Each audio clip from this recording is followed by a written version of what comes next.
guys, it's Tal from Shine Bright Design, and today we are doing, I think you pronounce it Sanura, and this is the piece from Jasmine Becket-Griffith's fantasy art adventure book. This is one of her this is in her first book. So let's get started. Today I'm going to start off with the hair, and then we're going to do the skin, followed by everything else. So to do the hair, I'm going to do it black. Now what we're going to do is start off with black, which is 935, and we're going to work with Prismacolors, just so you know, guys. In all Jasmine Becket-Griffith's books, I always use Prismacolors, just because I feel like they work best in these books.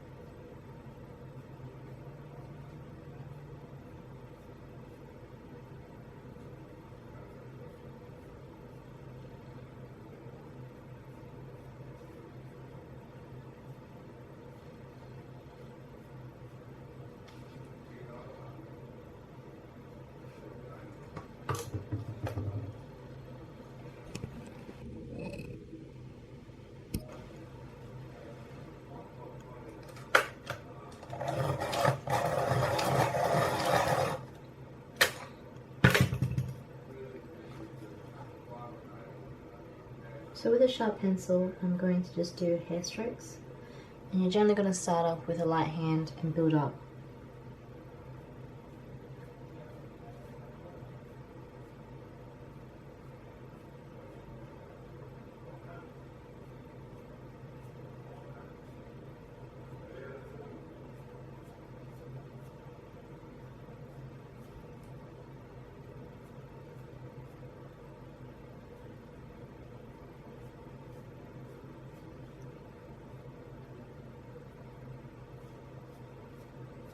And what I've been doing lately is I keep rotating my pencil, and that way you always work on somewhat a smart edge. Sorry, a sharp edge, not smart. It's getting late.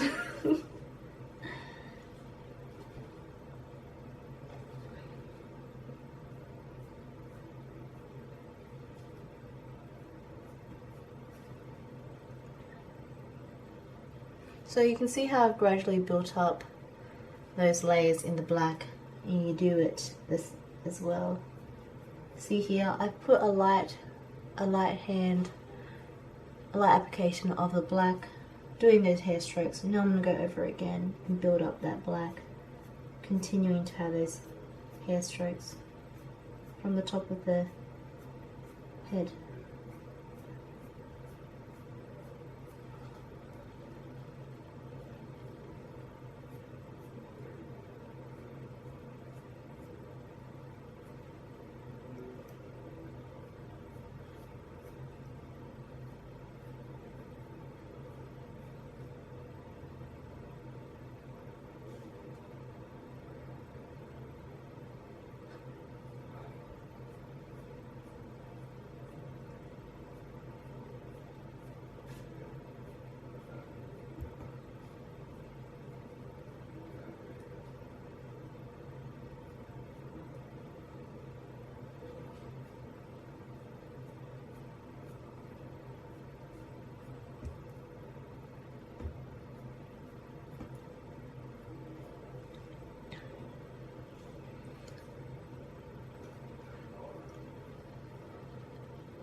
So what I've done is I've placed a heavy application towards the bottom, and now I'm just going to run strokes up.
Yeah, babe?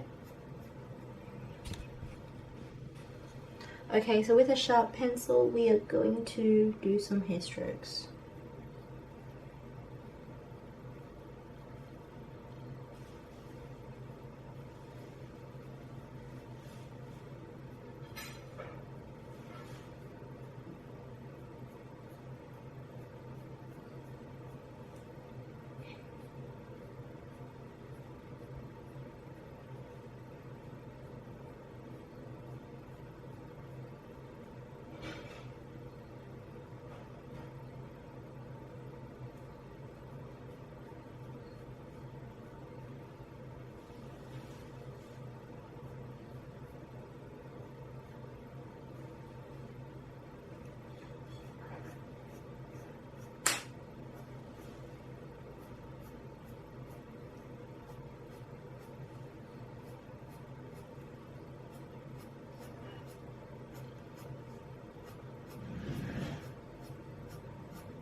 Alright, moving on, we are going to get warm grey, which is 1056. I'm going to basically just run colour on top of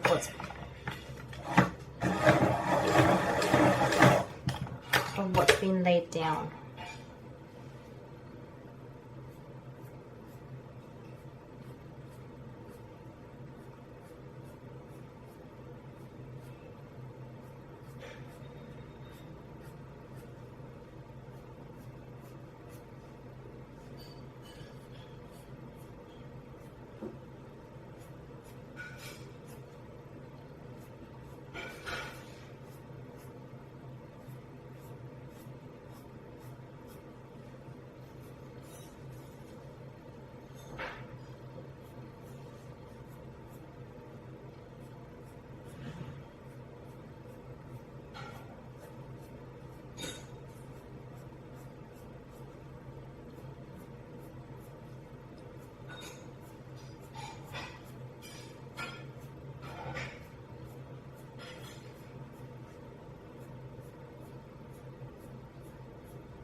Moving on, we are grabbing another color, and this is 1054.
Alright, we're back and we're doing 1054. And I basically want you guys just to run the hair strokes down.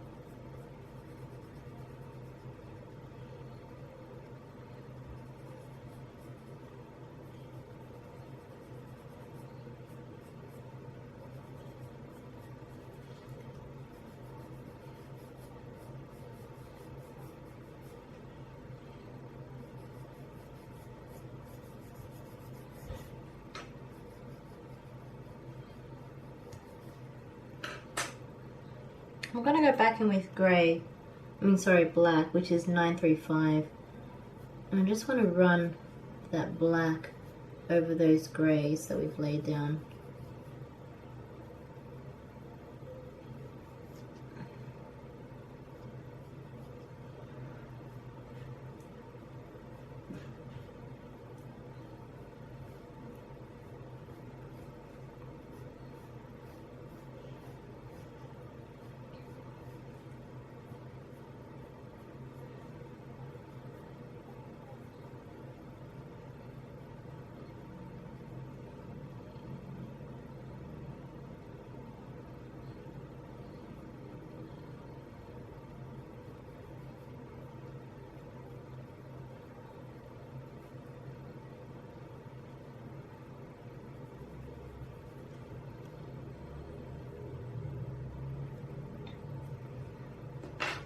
Alright guys, I'm going to go in with another colour, and that is 1052.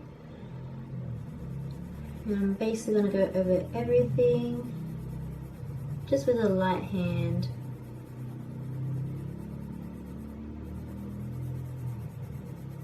Just preparing it for the burnishing.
Okay, now I'm going to go white, which is 938.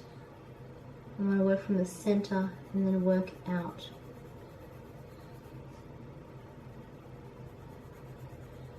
And yes, you are definitely going to smudge, but that is the point of this technique. But that is why we're working from the center out, and then we're going to layer on top with the grays.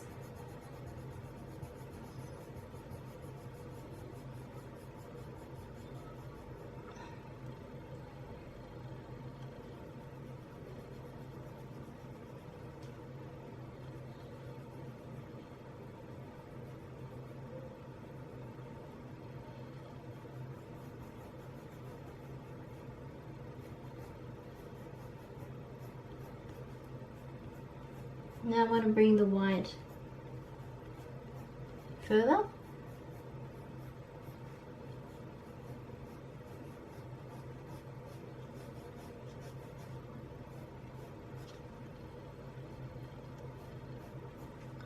And then I'm going to go in with some grays. Now we're going to work backwards now. So I'm going back in with 1052.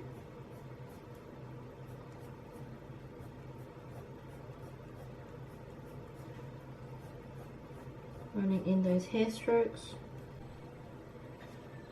Alright, so we're going to go in with some black, which is 935. And as I said, we're going to work backwards and forwards. So I've gone in with the 1052, and then I'll actually stay in order. I'll go 1054.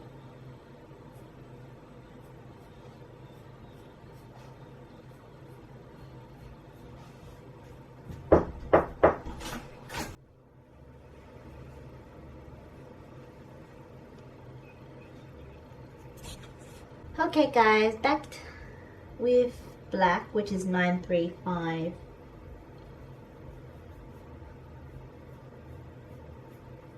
And you're basically just going to run it from the darker spots and bring it up. It's always better if you have a sharp pencil as well.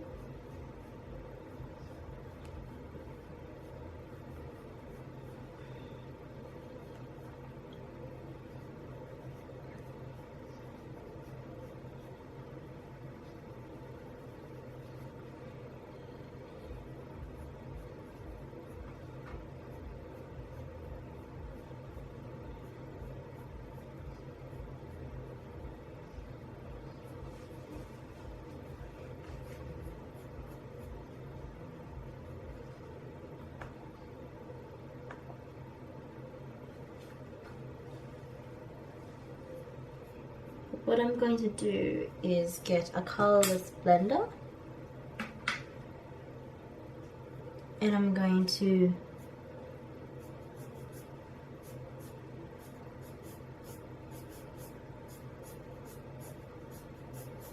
run strokes up and down.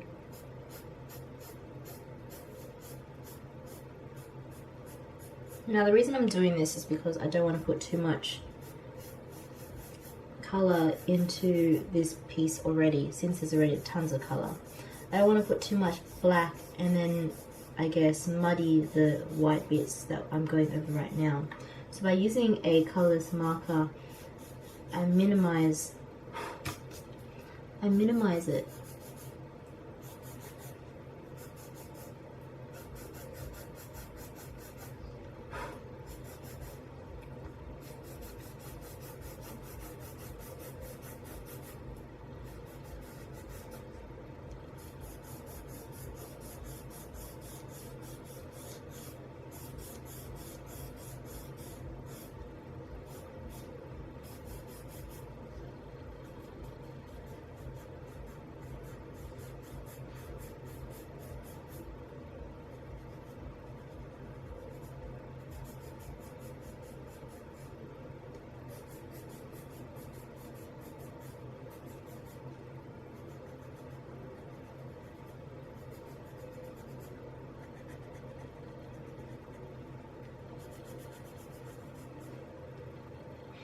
And there we go, we are done with the hair.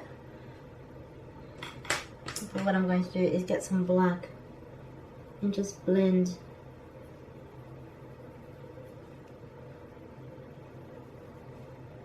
Just blend up.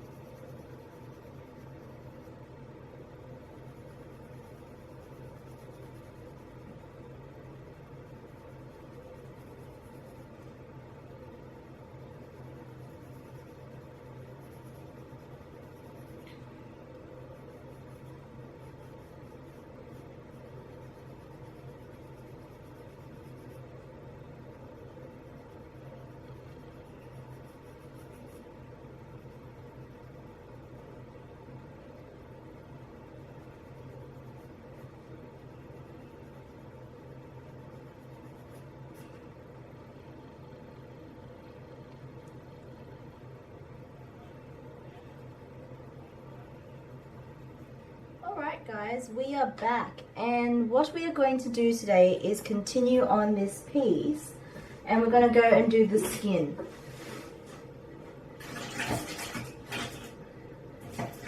Now I'm just going to get my eraser and just do some things.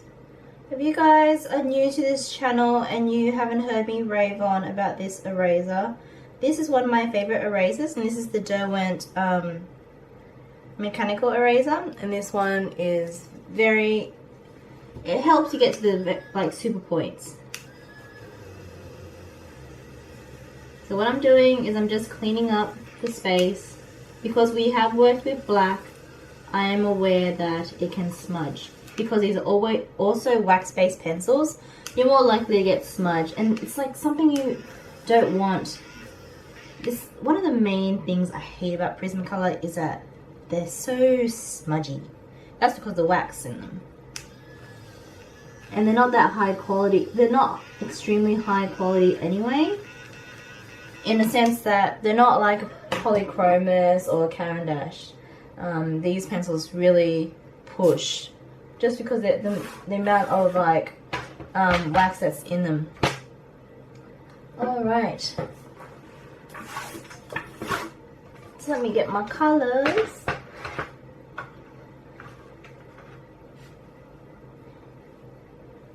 Now, Egyptian women had quite tan skin. So, she's definitely not going to be pale, because I'm pretty sure in the desert you would not be pale. If it was Roman or Greek, then you would have pale skin. Maybe. But we'll do tan or olive. So, the first thing I'm going to do is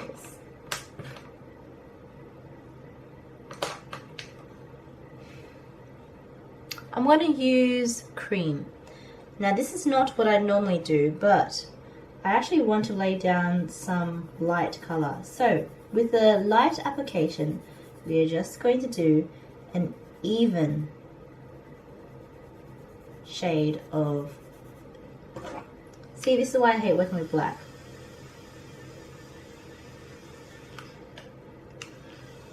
You can just tell because it just pulls the color. Actually, might do something to fix that or kind of get it out of my way.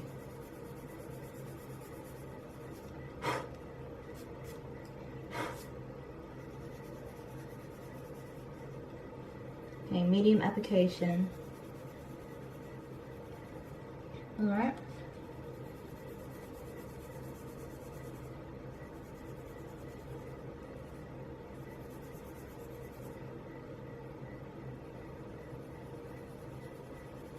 And the hands. Alright, now I'm gonna get this out of the way now so I can stop the black from bugging me. So what I'm going to do is I'm getting clay rose. Now the previous color we used was cream, and that's 914. And now we're going to use clay rose, which is 1017. And let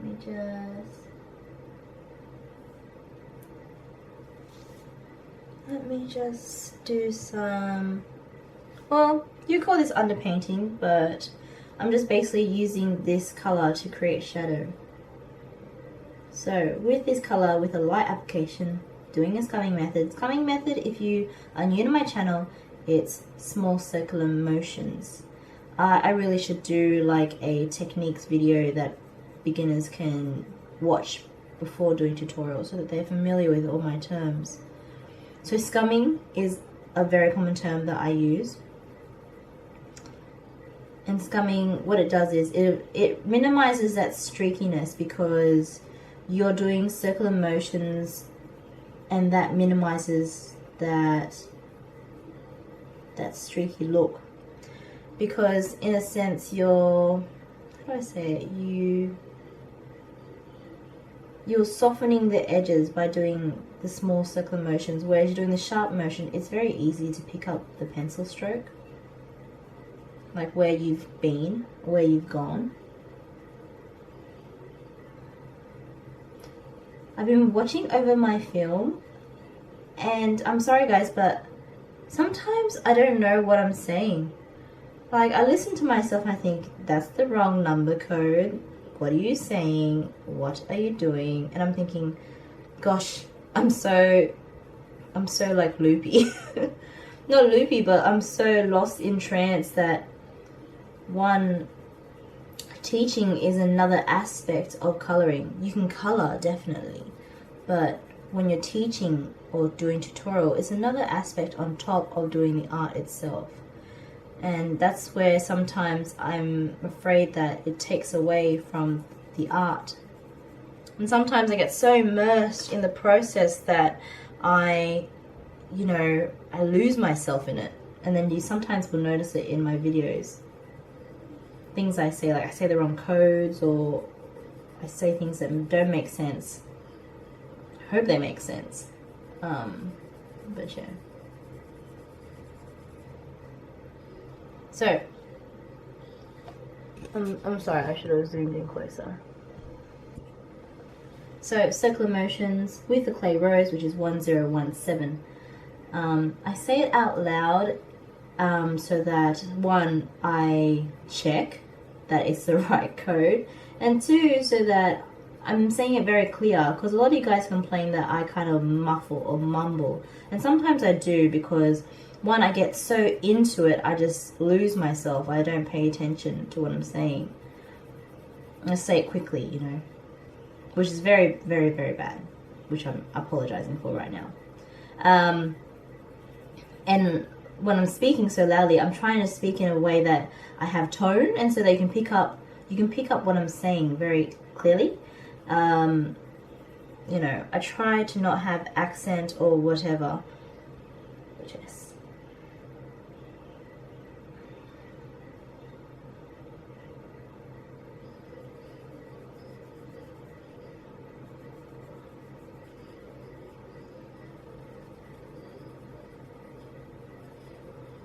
So we are going to do scumming method and just fade out that clay rose that you placed down in those shadow areas.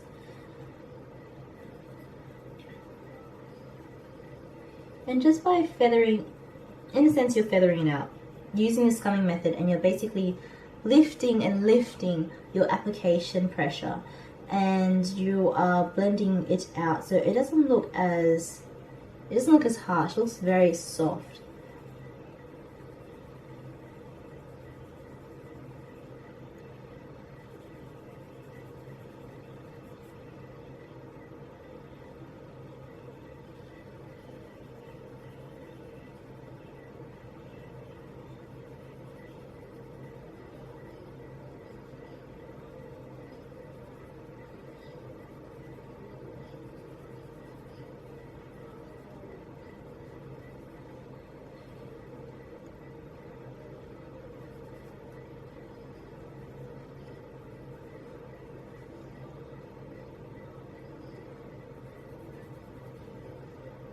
Now this isn't the darkest shadow, it's just one of the shadows we're using.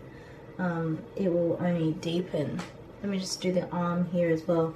Now when we're underpainting all the skin, not just the face. So we can't neglect it.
Now I'm moving to the hand. I'll just move it up a bit further.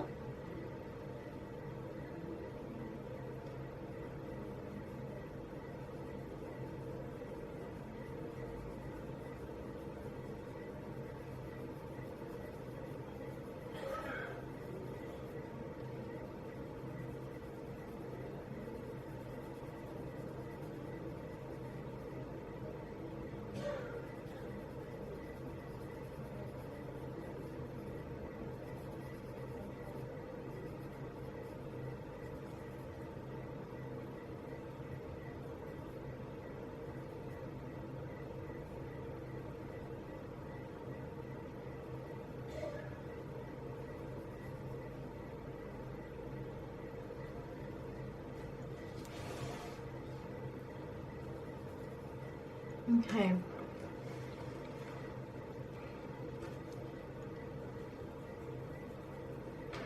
I'm going to introduce another shadow tone.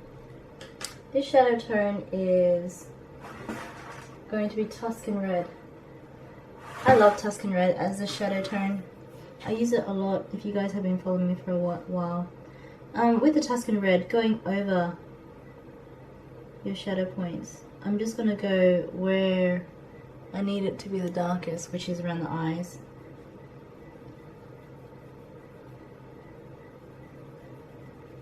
In a sense, this color, the Tuscan Red, will work very well with the black.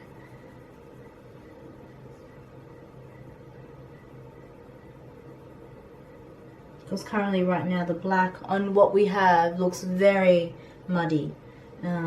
This Tuscan Red will be helpful in a way that it reduces that muddy black look. Only because the Tuscan Red is almost like a middle color between clay rose and black.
Now I'm going to go in with some beige, which is 997. Sorry, let me tell you what Tuscan red is. Tuscan red is 937. Now we're going in with beige, which is 997. And we basically are doing, like we did in the beginning with the cream, just an even base color.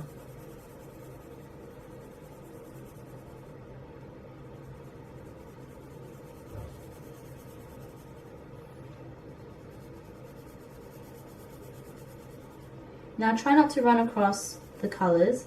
Try to go in between, because once you run over the colors, you may pull it just because of the wax pencil, and you don't want to pull that red across into an area that doesn't need it. Always move away from the darker color. See what I'm doing here? I'm not going through it, I'm just going over it, but within the space.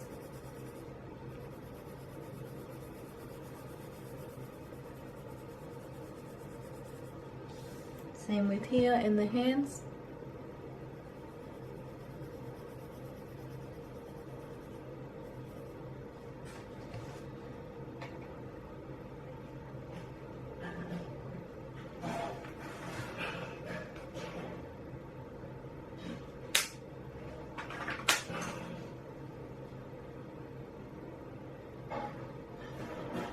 I'm going to go in with the seashell pink, which is 1093, and this is more of a skin tone, but it's a very cold skin tone, and I'm just using it near the shadow points just to knock back that color in the skin, because one, Tuscan red is very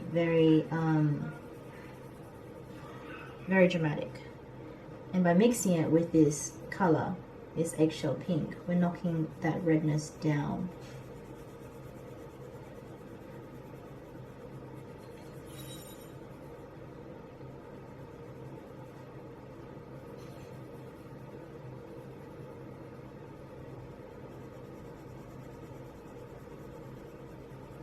And what I'm going to do with this eggshell pink is I'm going to create some cheeks with it. As you can see here.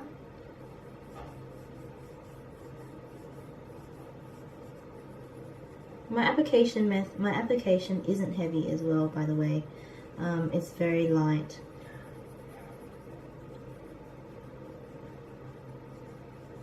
Yes, it is blending out the colors that we've laid down previously, like the darker reds or the Tuscan red.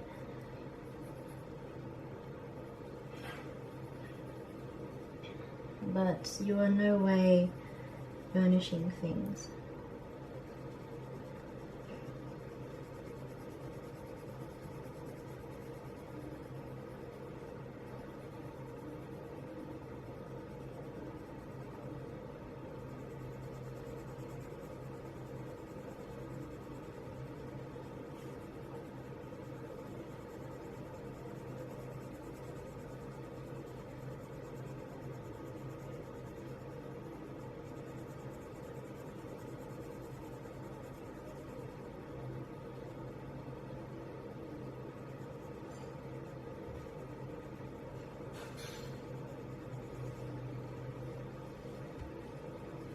See, by using those circular motions right near here, you're blending in that Tuscan red with the black, so it doesn't look as muddy. It just looks like shadow.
Now going on to the hands, I'm doing the similar thing. I'm using this eggshell pink to just blend out those red colors or those shadows that we laid down with the clay rose.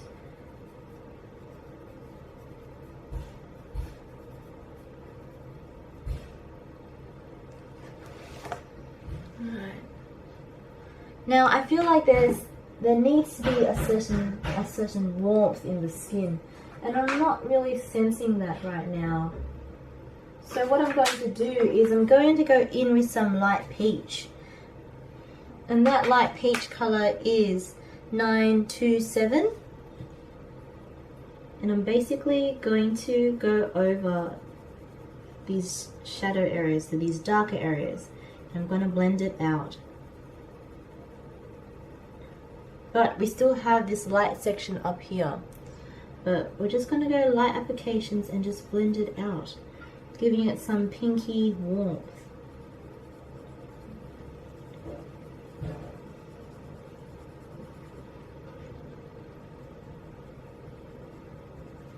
Still with your scumming method.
Okay, so now I want to put some warmth in this.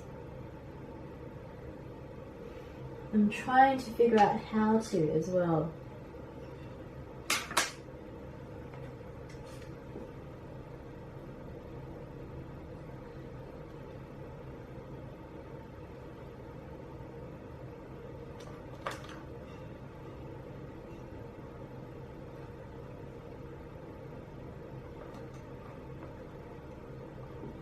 I'm going to go in with this yellow ochre, and I'm just going to do an even layer, just in a light application, and hopefully this will give it the warmth that I'm wanting in the skin. Now I don't need this over the whole thing, I just need it where there is a less amount of layers, so all the lighter spots basically.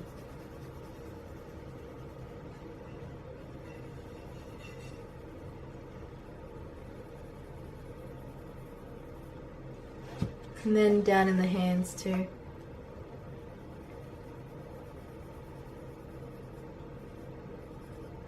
Because I do recognize that there is going to be olive tones in this. So now I'm going to go in with peach, salmon peach. Sorry. Yellow ochre is 942. And salmon pink is 1001. Alright. So what I want to do is I'm just going to go in with a light application, do some scumming in the shadow points, just so that it blends really well with the yellow ochre that we've laid down.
And then back here in the arms, using that salmon pink, which is 1001.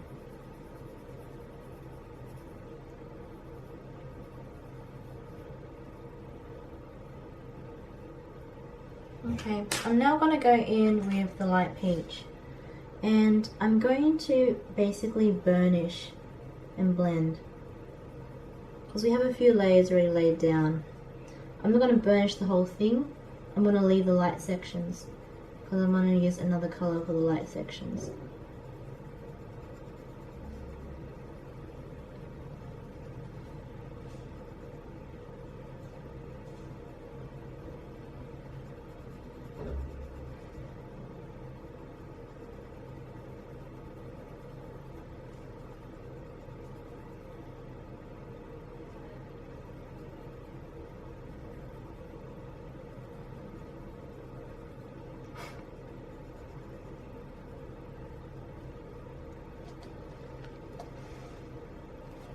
So I'm basically burnishing, but these highlight points, the bridge of the nose, under the cheeks, and like the cupid and a bit on the chin, we're not going to go all the way and burnish. We're just going to burnish some of it, leaving those sections, and then blend and then fading it out.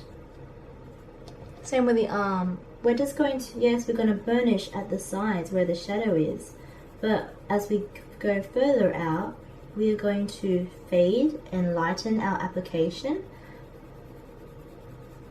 from hard to medium.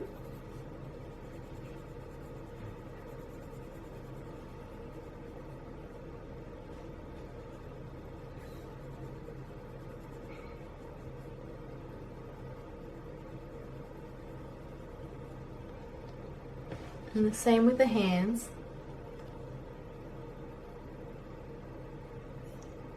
What I like about it's a curse, it's almost like a good and bad thing. I like that in some cases Prismacolor really smudges very easily, gives it a very oil painty look. I always notice that with some of my work, it's very oil painty. And sometimes when it's next to dark colors, I don't like it because it's a dark color, it's gonna it could ruin my piece. Anyway, so we are going, I feel like these hands are not warm enough, so I'm just going to go in more with the peach. Just added some warmth there, that should be enough. Anyway, I'm going to finish up with the cream, and cream is 914, and we're basically going to burnish up into the high points.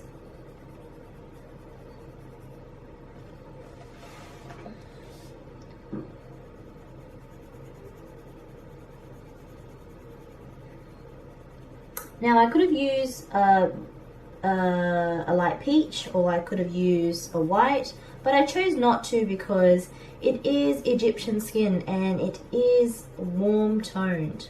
So that is why I didn't really want to use whites. Sorry, I'm not in view. But yes, we're burnishing here, the bridge of the nose, and filling.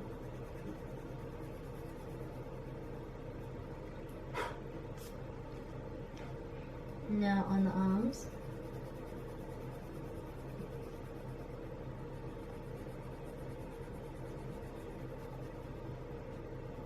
In terms of skin tone and the Prismacolor palette, I don't mind it. I think there is better, but I don't mind what I'm working with. Like, I can live, but I know there's definitely better, especially in terms of skin. Okay, let me just zoom out so you can see an overview of what this skin looks like. There we go. Now that's, I like that. I think that's very, very nice. I'm going to add some colors to it, just to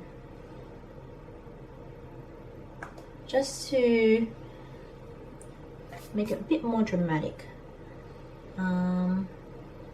Give me a second.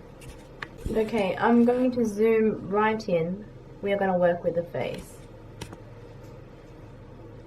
And I was looking up Egyptian makeup, and so this is what I'm doing. I'm going to color in the eyebrows in this black pigment marker. I actually should be careful just in case it bleeds through. Probably won't. Fingers crossed.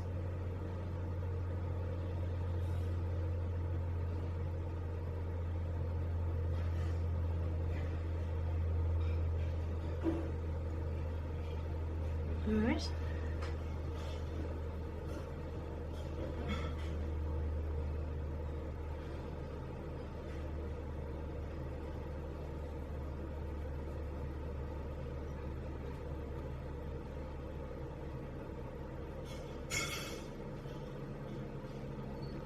Now, I'm going to make this makeup very dramatic.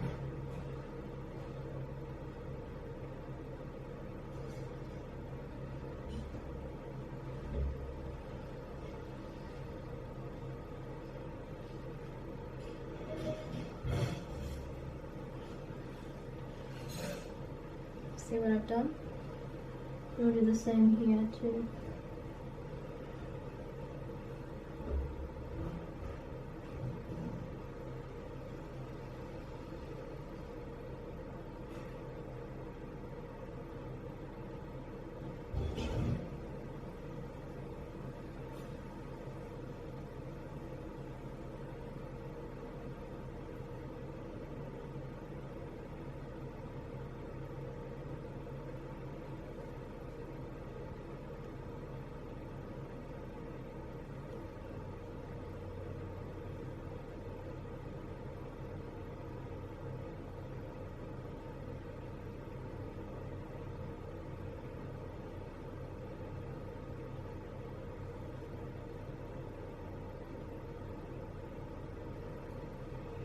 And I'm going to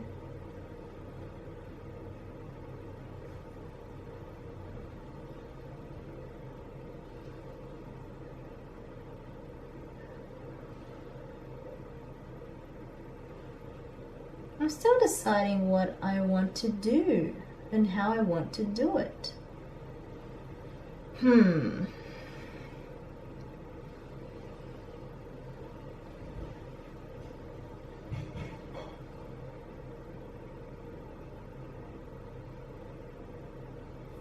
Yes, okay. With one side, I'm going to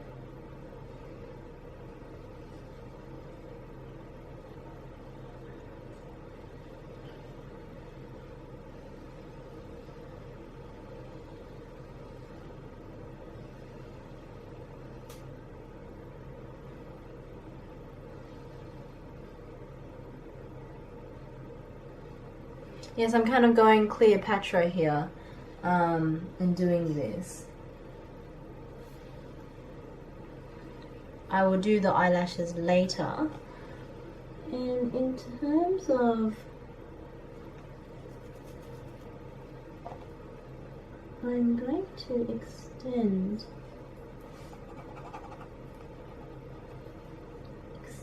this.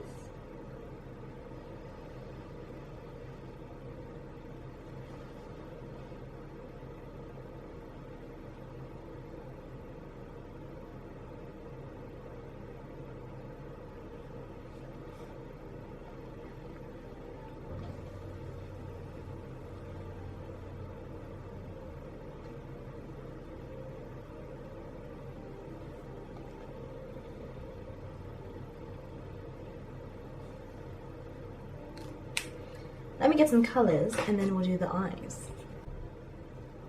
Focus. Yes. Okay, so what we are going to do, yes, I'm going to do a Cleopatra theme, and the colors I am using are, and they're very aqua toned.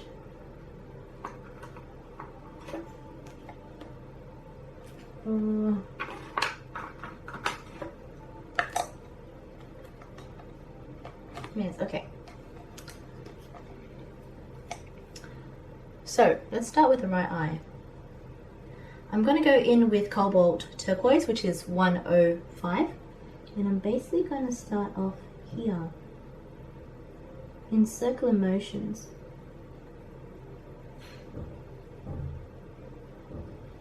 Bring it all the way up. Now I'm going to do it also here as well. We're not doing a cut crease or anything fancy like that.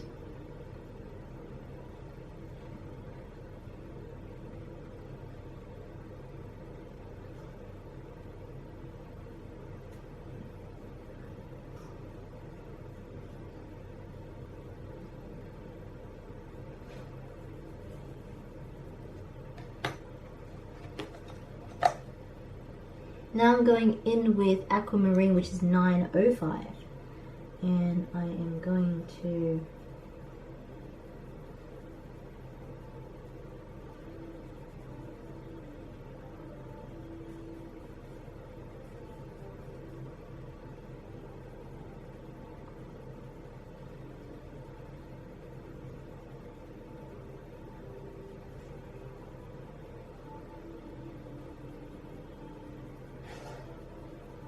okay. I'm going to go in with Jasmine, and I'm going to go in, that is 1012. I'm going to go on top of that, and I'm going to do circular motions as well.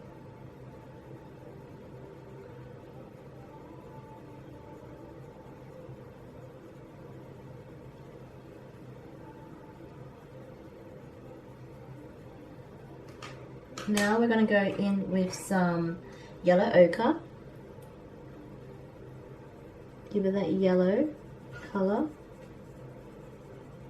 And now we're going to go in with canary at the top. So you can see what I'm doing. Alright, back in with Aquamarine, which is 905.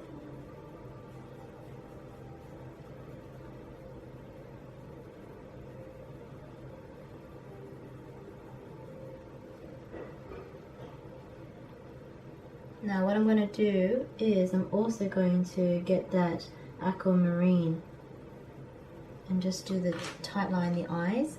Now I'm going to go on yellow ochre, which is 942.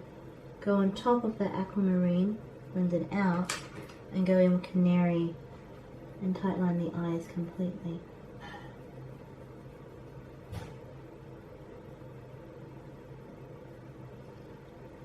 There we go.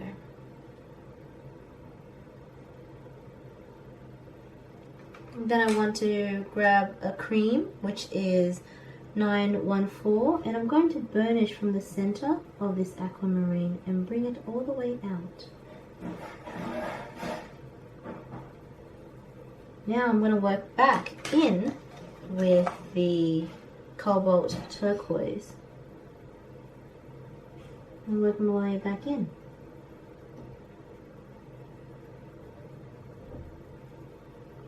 And then out again with the cream.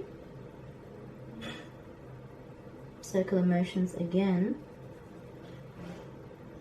And I'm using this cream to also burnish and blend all the layers that we placed down, and blending it up into the yellow all the way up to the canary. Now I'm gonna scribble a little just to clean this cream, and then go in again. Work from the canary and work my way down. What's important is that you don't contaminate the colors. There we go.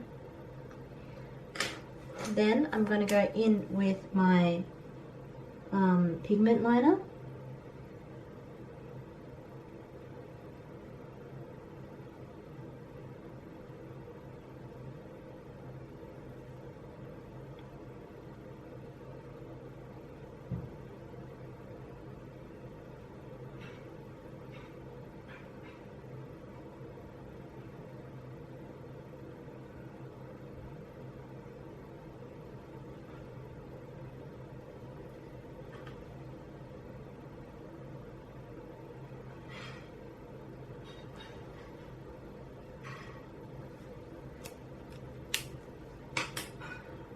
Cool.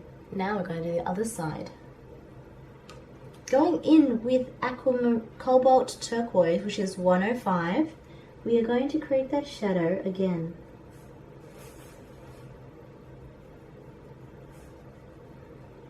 Circular motions, blending it out.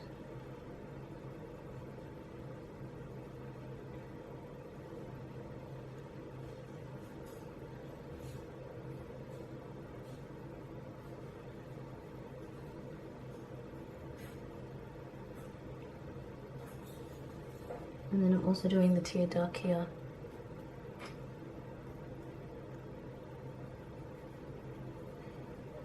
Okay, now I'm going in with this aquamarine, which is 905. I'm going in again and I'm doing circular motions to feather and blend it out. Now you do very light applications so that you don't damage the paper and that it gives you a lot of working space for layers. Okay, now I'm going to go in with some jasmine, and that is 1012, and I'm going to go up here near the I don't know how to call it, the brow bone, but yes, I think it's the brow bone. We're going to go into the brow bone and then blend our way up, making sure your colors are clean. Also going down here as well, getting your yellow ochre, which is 942. I'm going to blend out again, and now I'm going to go in with canary yellow, which is 916, and I'm going to go in again at the top, and then I'm going to also do the tear ducts and the eyeliner, which was also in yellow. Now going in with aquamarine, I'm going to just continue to shadow around the eyes and that cut crease we made. And then we're going to go in with cream and burnish the lot, working from the lightest point and blending it out. Now, making sure my cream is clean, I'm going back in to the yellow and doing circular motions, burnishing it, and working my way down to the blue in circular motions again, keeping it very clean.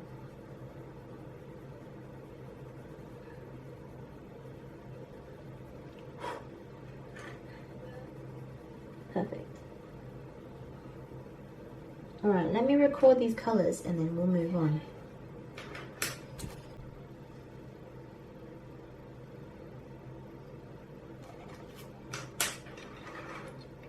Okay, so I'm going to grab some browns. The first color is dark brown, and I'm just going to, in circular motions,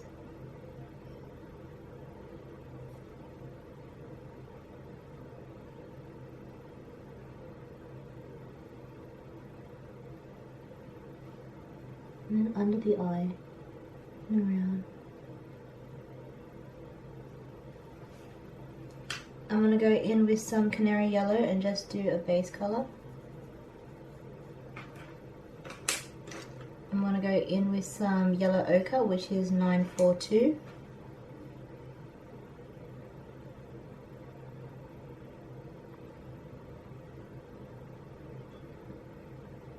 I'm using that to blend in with the yellow canary. Sorry, canary yellow.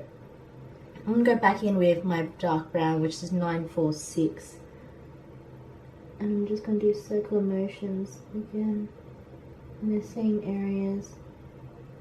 I'm going to increase my my application pressure.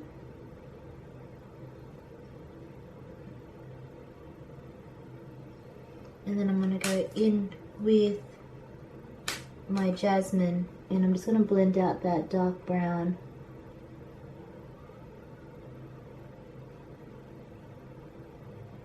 Into that canary yellow. What I'm going to also do now is I'm going to get a darker color, and that color is black. And I'm just going to run it at the top here. And I'm going to colour in that pupil. And then bring it down into that eye.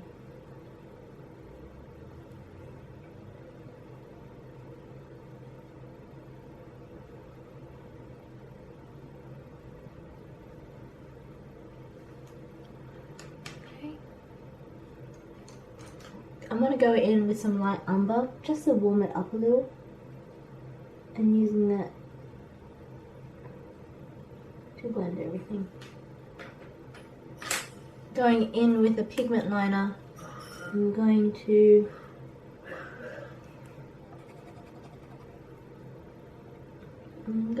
colour in the pupil, and I'm going to outline this eyeball.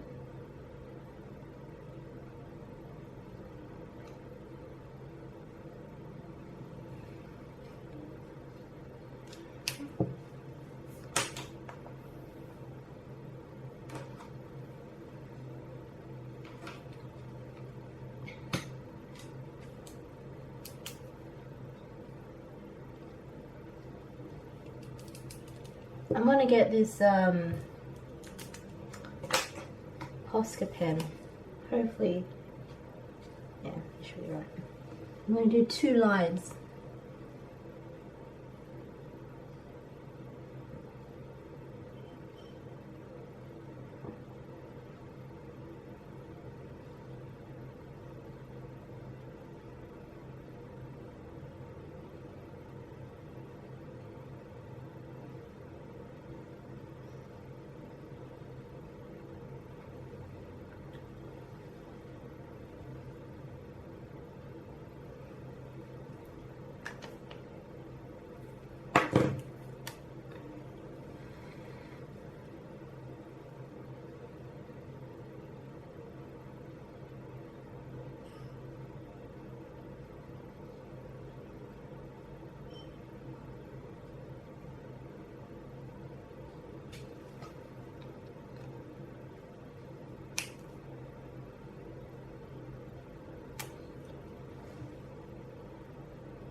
I'm going to go in with some clay rose.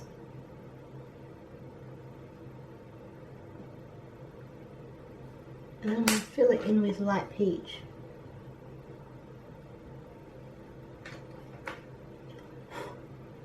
I'm also going to go in with a grey colour. And that grey colour is French Grey, which is 1070. I'm just going to add some shadow.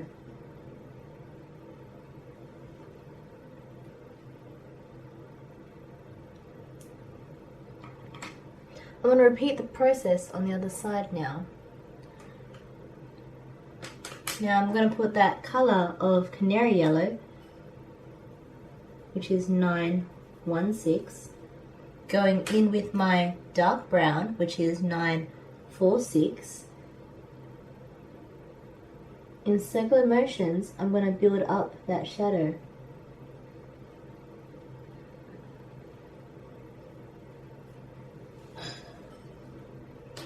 I'm going to go in with my pigment liner rather than using a black pencil and fill in my pupil.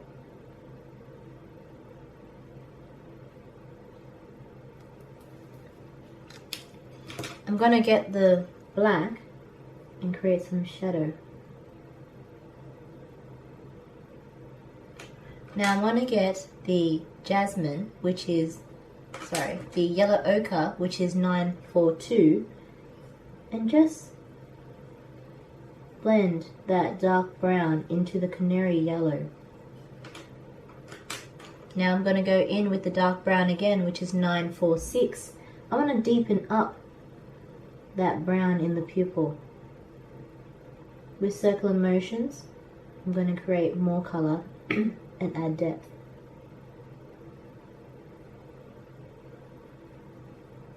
Now I'm going to go in with my jasmine and blend it all together. Going in with dark brown, I'm going to create some shadow.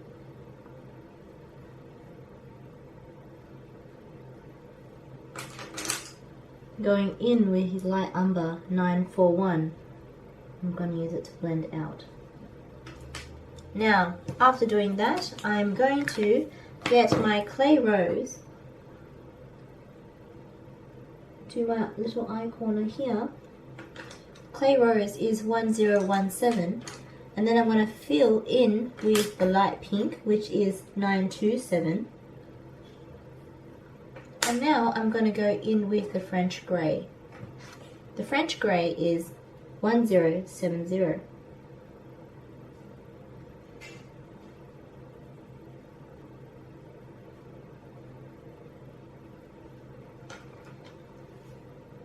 Now, I'm going to go in with the Posca pen and do 2 lines.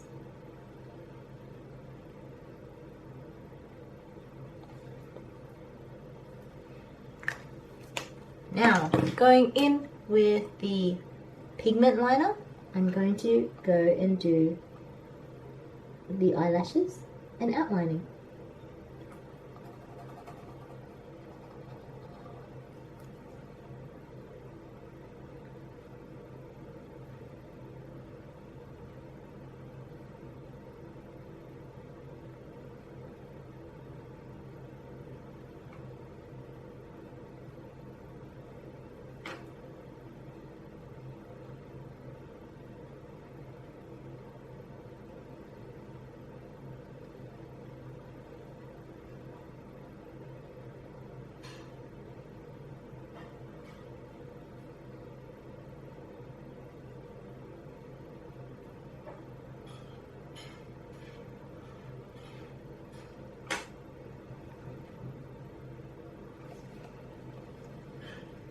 I'm going to outline the pupil.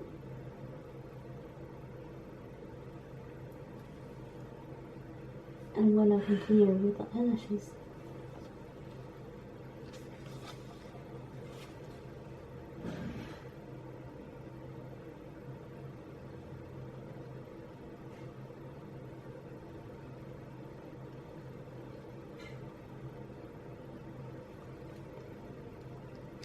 Damn, that looks good. Well, from where I'm looking, it looks good. Yeah, I find that very dramatic. It's very cool. Okay, so I would like a salmon pink. Well, not a pink, but I want like a brown pink. Now I'm going to use clay rose for this, which is 1017.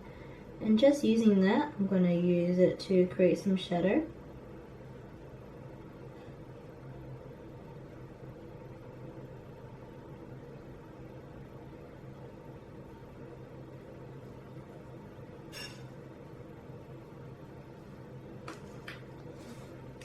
I'm going to go in with a red-ish color. This is going to be henna, which is 1031. This is like the first time I've used this color.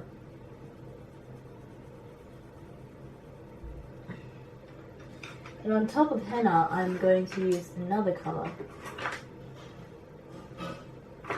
That color is called mahogany red. This is also the first time I've used this color, which is 1029.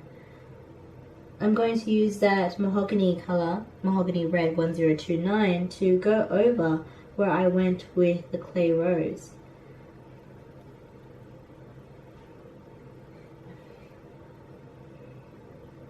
I'm going to use that to just create some lines.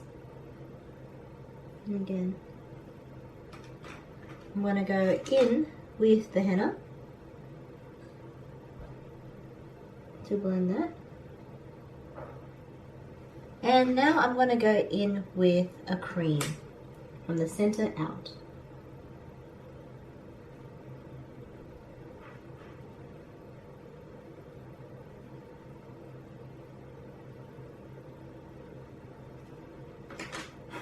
Going back in with mahogany, I just want to deepen up that shadow.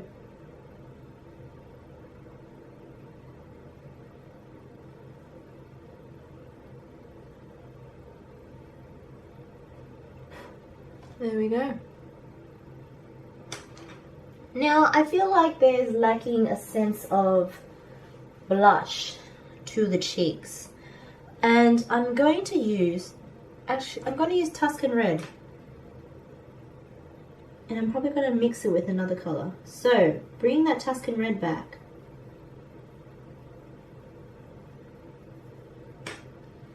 Yes, that looks good.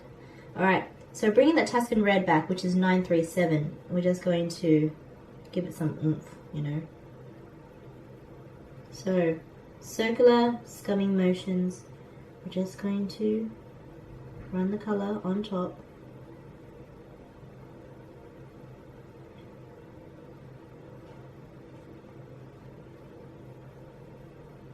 I almost like want you to like cup the face with this Tuscan Red.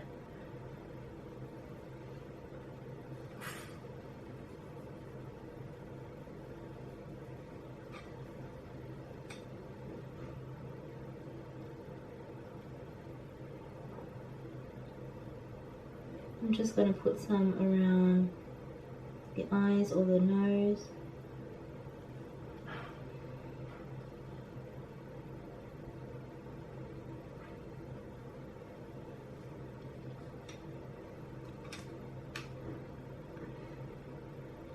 Now the color I'm going to use to blend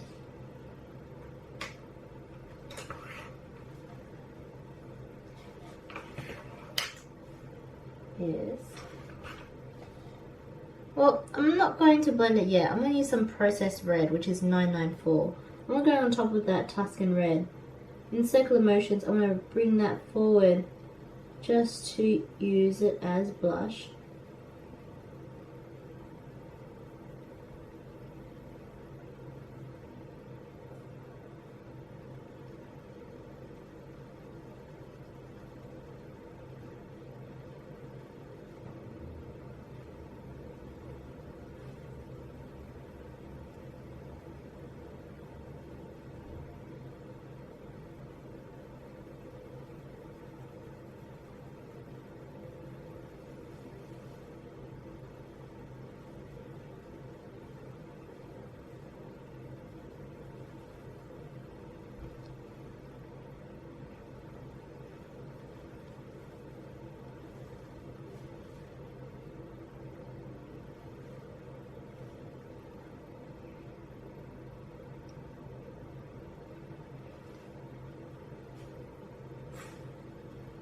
Okay, now I'm going to go in with a light peach, run it across everything just to soften it out.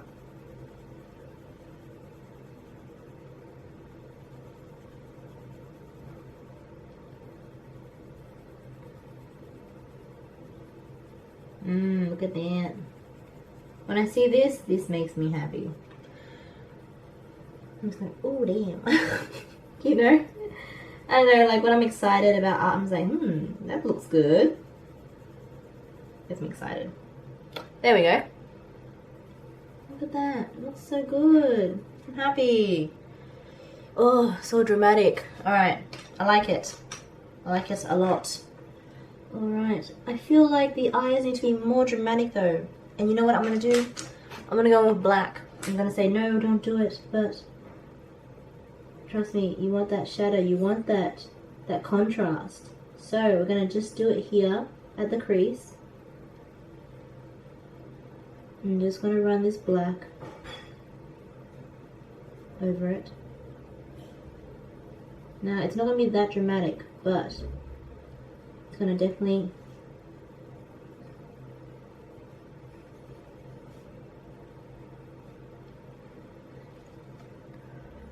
give it that oomph. Yeah, I am happy. That looks good. Very good. Okay, let's do the hands and stuff, and we will go from there. Let me just position so it's in screen so that you can see what I'm working with. Alright, going in with light peach.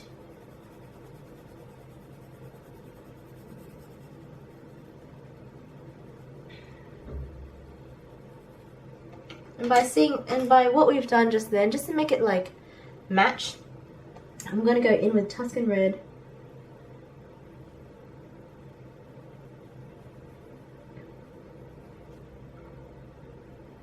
And probably another color.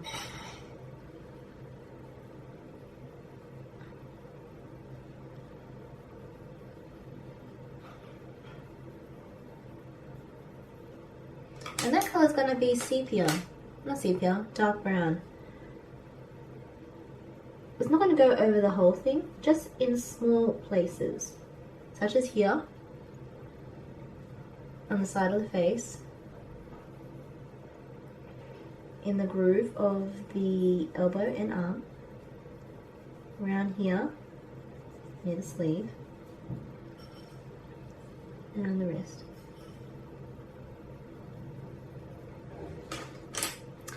Good, I am happy. Let me zoom out and show you the progress. So I'm going to get this Posca pen and I'm going to do some little dots.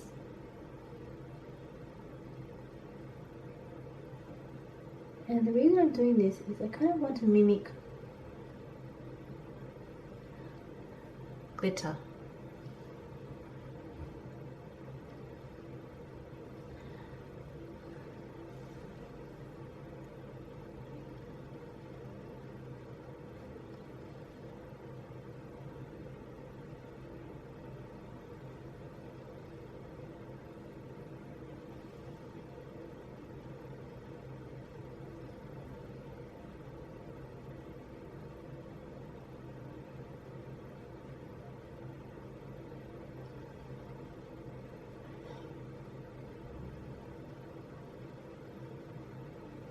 I'm going to put some on the lips too.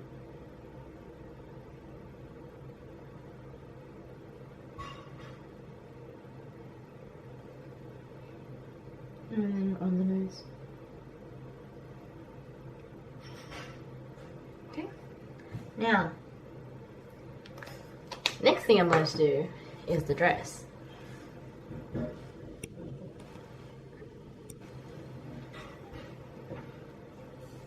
Now, I'm going to do a green dress because I just want something different.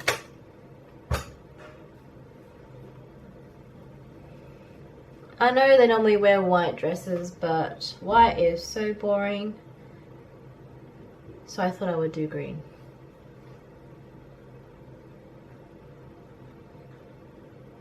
So getting olive green, which is 911. We're just going to go over these lines. And we're just going to fade and blend out.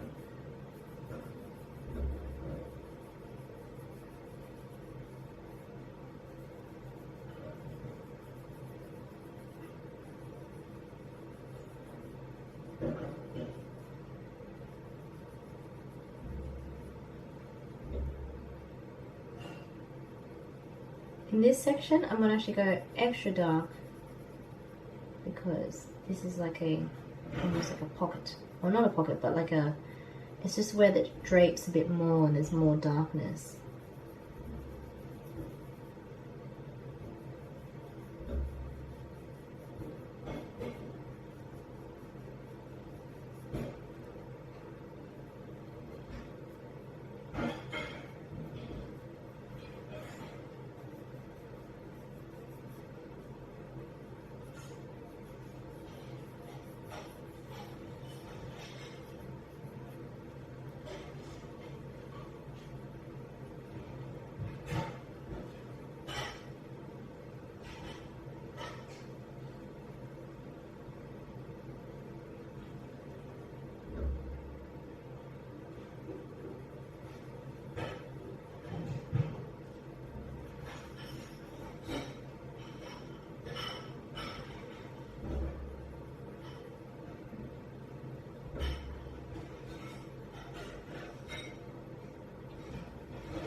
having one of my moments, you know, when I get really into it. Yeah, so olive green. I'm not using circular motions, I'm kind of just going, I'm using directional strokes. And sometimes I do that because I want to show direction. I don't want it to be smooth. Like with the skin, like here, I want it to be smooth. With the hair, I don't. So this is where I did more directional strokes. And I'm doing that here again because I want to show the directions of the drapery. So with medium application, we are going to blend out.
Let me zoom in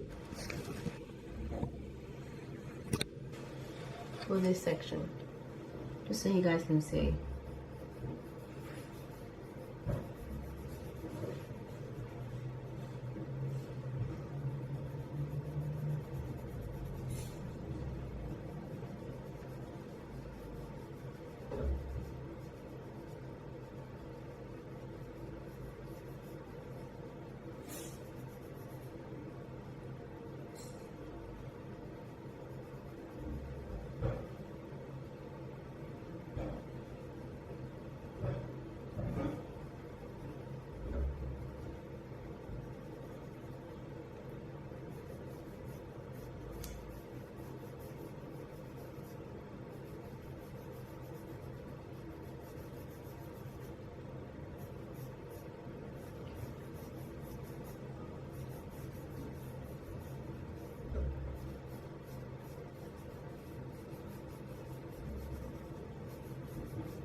I'm going to zoom out a little.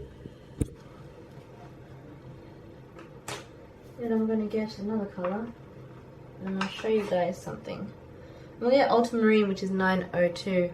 I'm going to use this underpaint, well technically overpaint, but I'm using it to create shadows. So only in certain spots I want this ultramarine blue, where it dips, like here.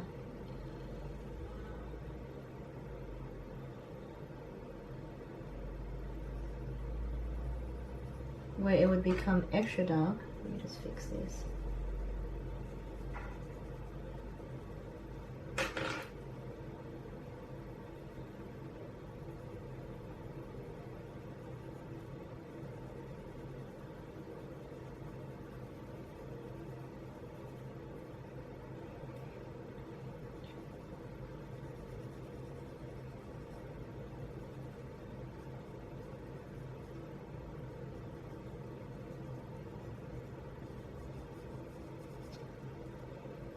So I'm going to use this ultramarine to create shadow.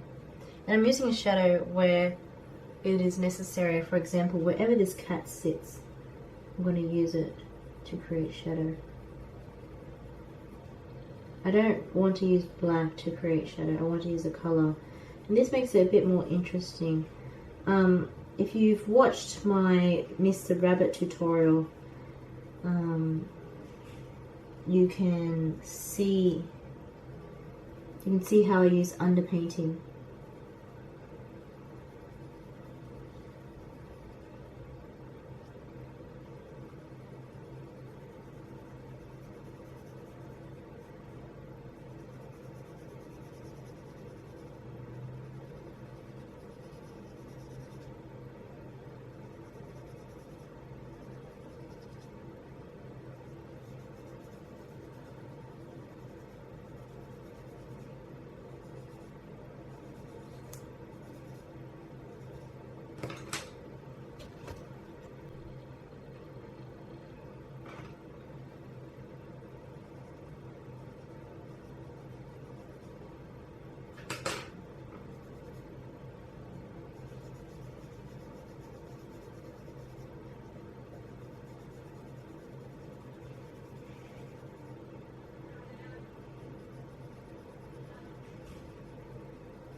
Okay, now I'm going to go in another colour.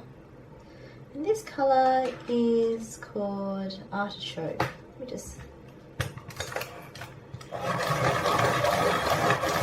We're going to use very light application. And this is basically just to blend out that green that we laid down. I don't want this dress to be completely bright green. I actually want it to be somewhat olive, somewhat yellow, more like a silk green rather than anything like emerald or anything rich.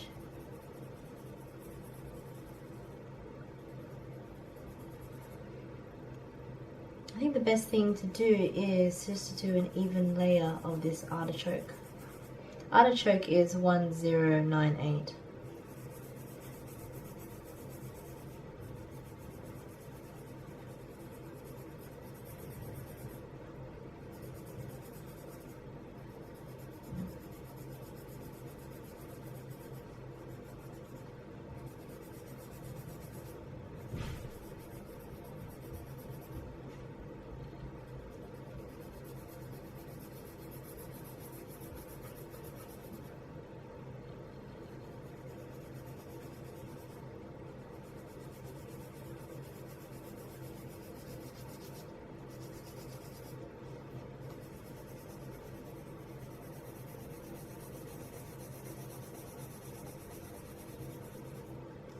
I know I said before don't run it through all the colours, but in this case you can, because with the skin you want to keep clean. With this dress it doesn't matter if it gets a bit smudgy and whatnot, because it doesn't rely on that cleanness to look good.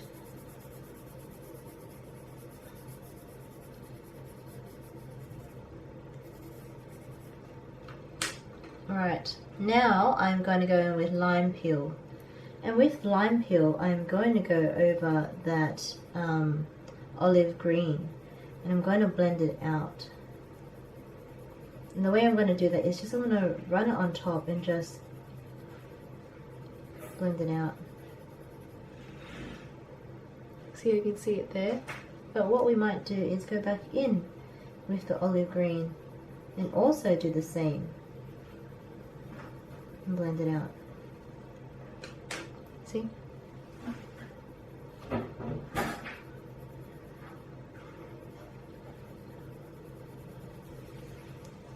So I guess now with the lime peel, we're just going to go an even layer across the whole thing as well. We're not burnishing yet.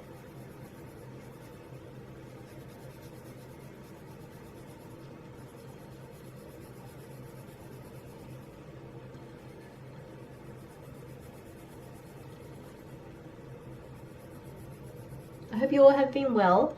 Been very busy. My mind is so busy. Trying to be a bit more organized with myself. Trying to get a bit more time to meditate and focus on me. Because I think I've been a bit all over the place. I'm so overwhelmed with everything, like emotions and whatnot. Just, yeah, it's not good.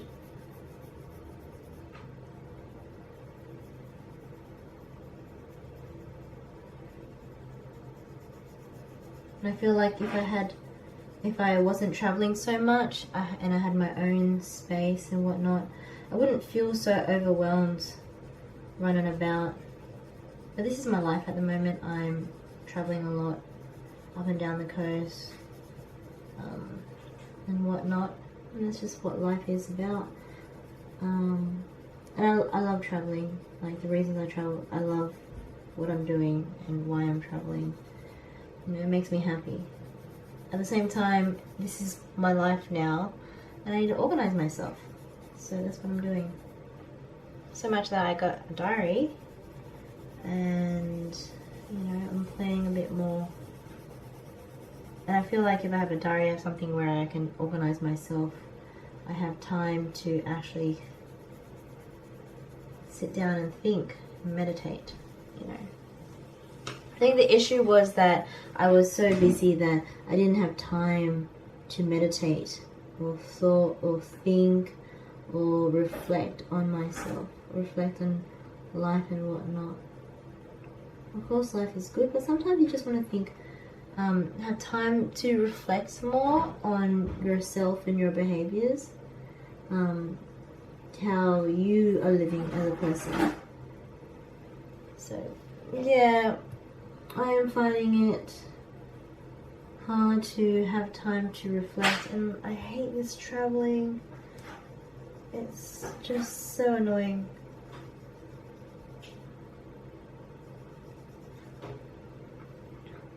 Alright, so I'm going to go back in with this olive green, which is 911, and we're just going to blend out.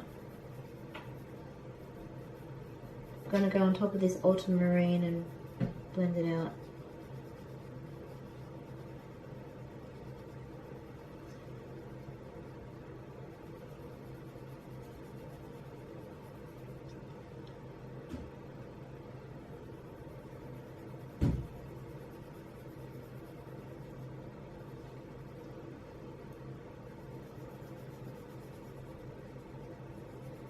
So right now everything looks really harsh and really sharp.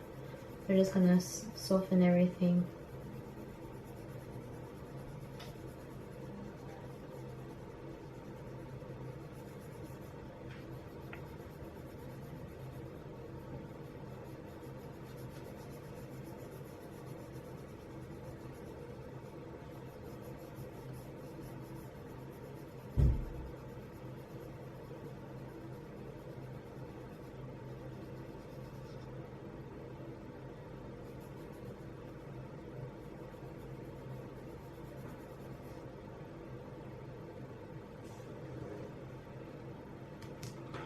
And this is the area I've been working on.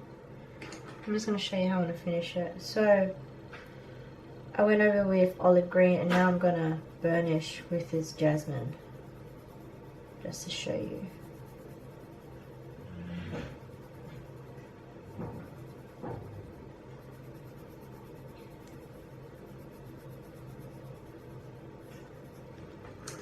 Cool. See? That is what it's supposed to look like. So we're just going to replicate that across the whole thing. Going in with olive green again, which is 911, we are going to fade out these colours.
Going in with lime peel. I'm just working section by section, I guess. It allows me to really focus on the area. I'm just going to blend out that olive green, keeping the highlight sections really clean.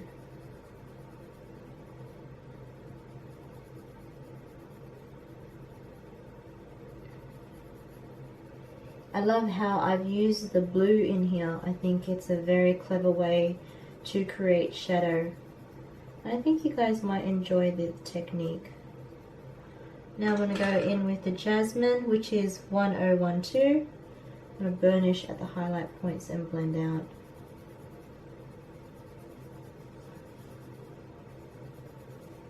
Look at that. It looks so good. I'm happy.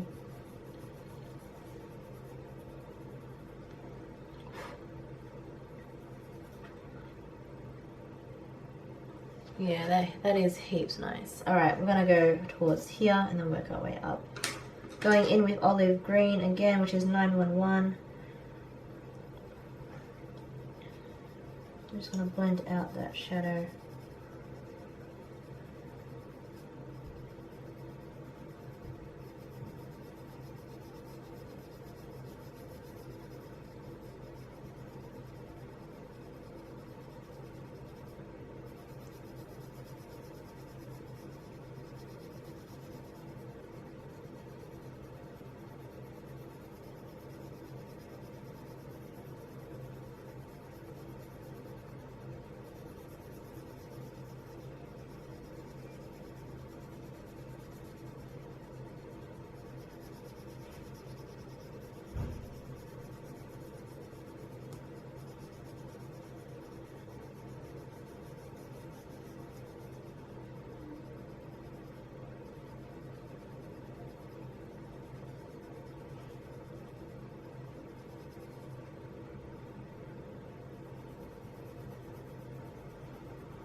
Now I'm going to go in with lime peel and soften out that olive green.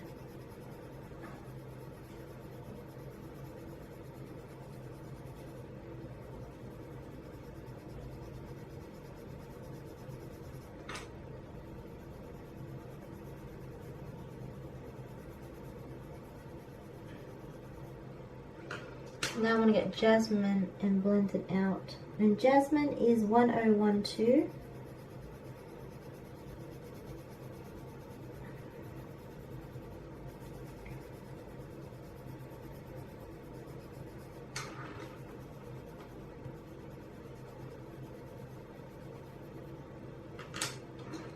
I'm going to end with 902, which is ultramarine. Just want to create that shadow a bit more.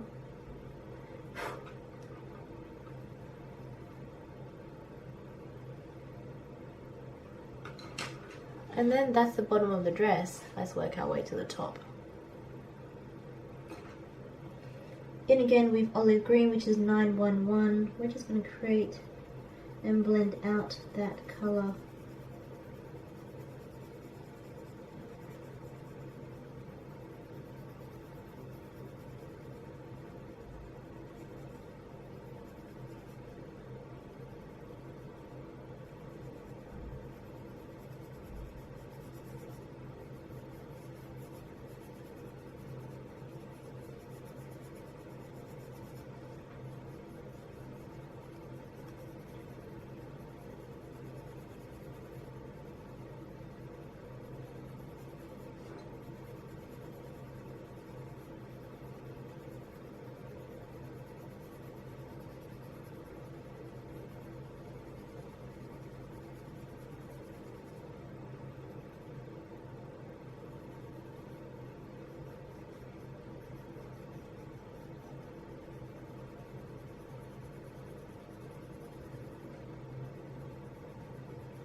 Now I'm going to go in with lime peel and just blend out that olive green.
Now I'm going to finish up with Jasmine, which is 1012, and I'm going to burnish all the highlight points.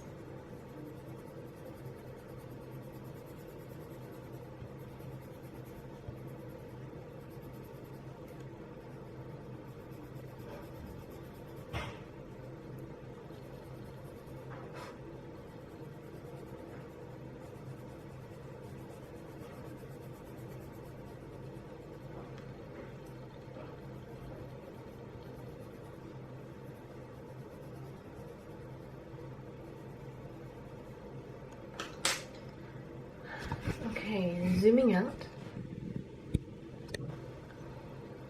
There we go. Looks really good so far. So let me record the colours and then we'll move on. Alright, I'm gonna wing how to do this cat. Just take the Lord Jesus. Just go with it. Yeah, that's what I'm gonna do. I really don't know how I'm gonna do this, and I'm just gonna pray for the best. So, what I'm gonna do is start off with black, which is 935, and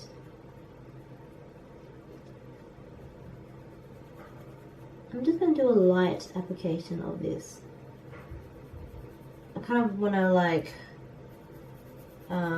figure out my working areas of what's dark and what's not.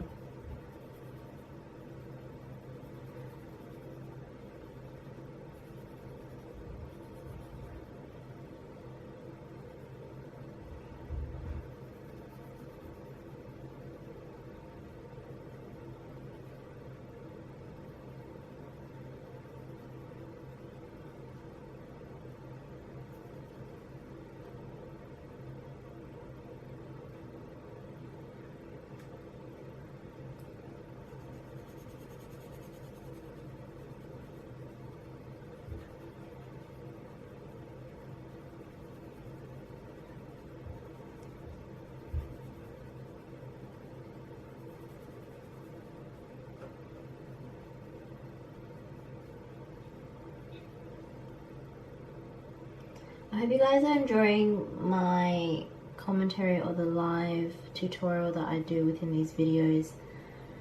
I know ideally you guys would rather a voiceover because it would be a lot more clear, but I honestly don't have the time to do it. It's very time consuming, which isn't cost effective for me. Sadly, yeah, that's just the way it is. But I hope you guys are happy with how things are. Honestly, there's not much I can really do, really.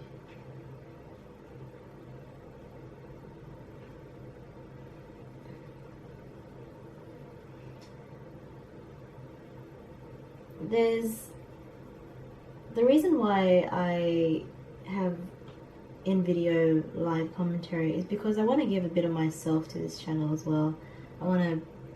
This channel isn't just a coloring tutorial, it is also about me as like doing these tutorials as an artist. I kind of want this channel to be based off of me. This is me, this is my personality, this is my branding, I guess. And that is why I have me in it. I have my sense of humor, I have my thoughts and my mental process in here, because without it anyone could do this. Without it any channel could just be whatever. But I feel like giving a bit of myself, you know, is what's going to make me, what's going to do the difference, would be the difference for me. Compared to anyone else. I have personality. I'm willing to give a bit of my personality into this channel, as well as teach you guys, you know, invest in me, invest in my life. This is art and we're gonna go on this journey together, you know. But yeah, that's my approach to everything. So I hope you guys don't mind. If not, you can always mute the video. A lot of people don't like my speaking and are happy just to watch. That's fine. You can just mute the video and not listen to this annoying little voice and just follow along. Sometimes if you're confident enough, you don't need my guidance, I guess. But some people like to hear it. Some people like to hear a human voice while they're coloring. It's almost like companion. Like, it's almost like you're coloring with company, in a sense. But, yes.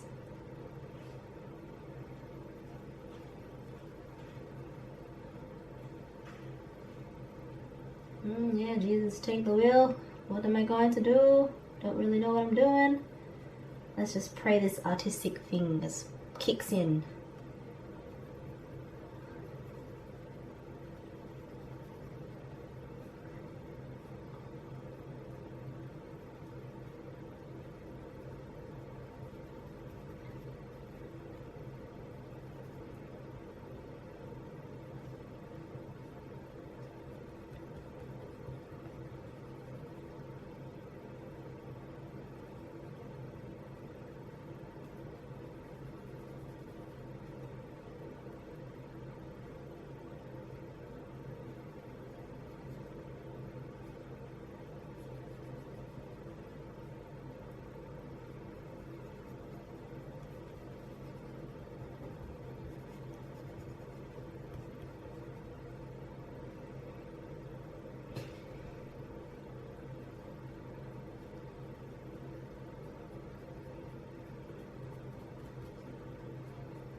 Sorry. It's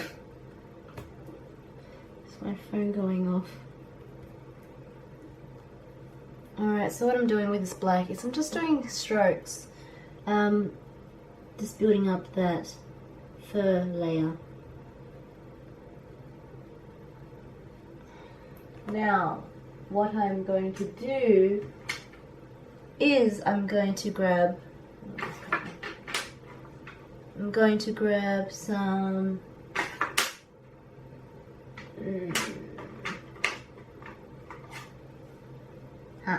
I'm going to grab some French grey, which is 1070, and from these black, guys, forgive me, sometimes I'm just in the moment and I forget to do these little camera shots.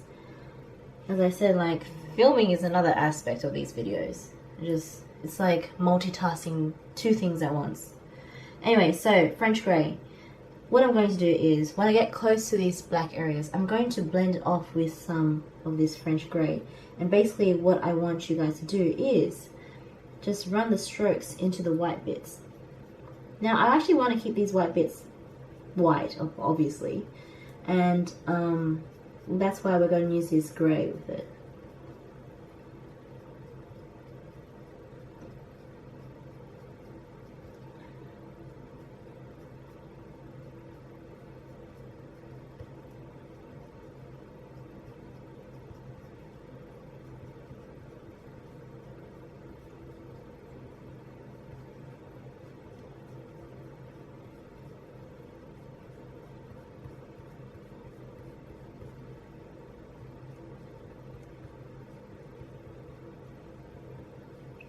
So basically what we're going to do is we're going to run this grey into the black, into the white, and then back in again in with the black.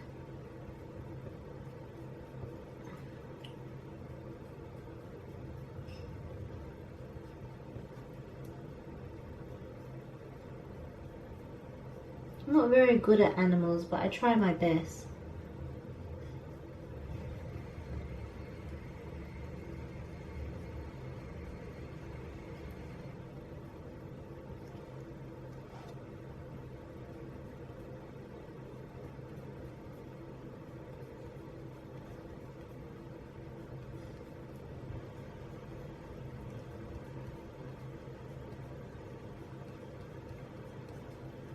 And we're basically doing directional strokes.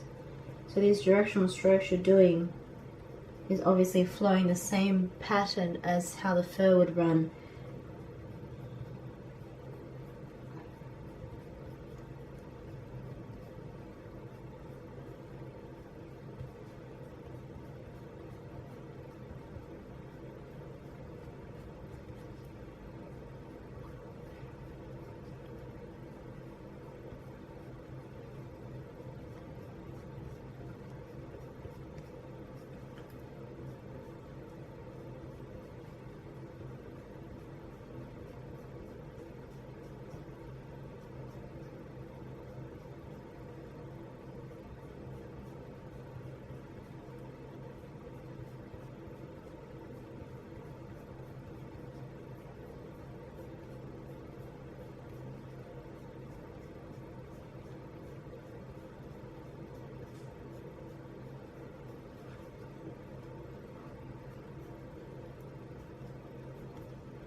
Okay, now I'm going to go in with white, which is 938, and from that grey I'm going to add hair strokes.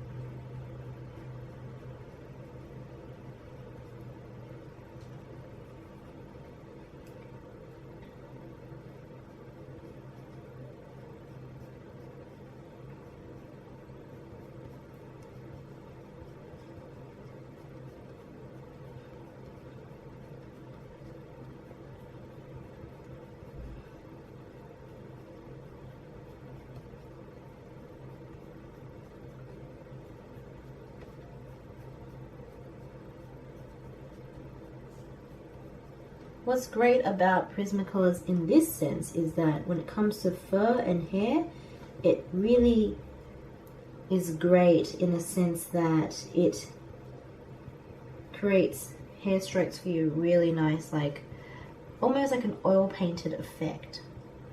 Just because the way it works, it pulls and smudges the pigment, which is good. It gives you that hair effect, you know, if you get what I'm saying.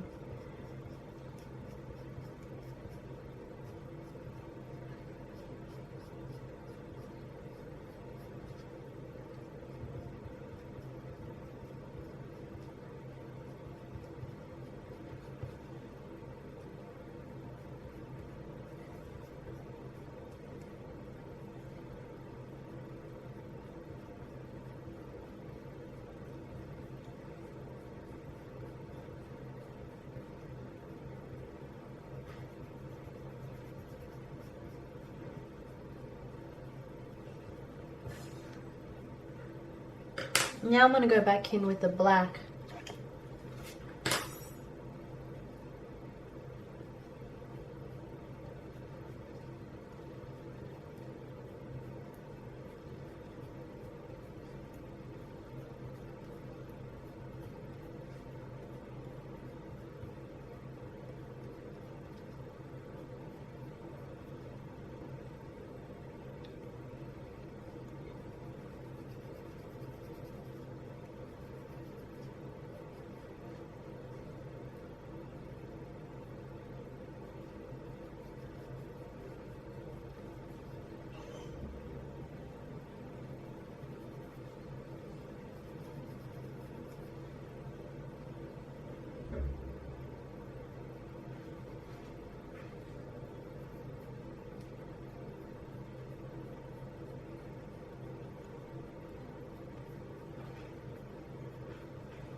back in with the white, and now with the grey and the black.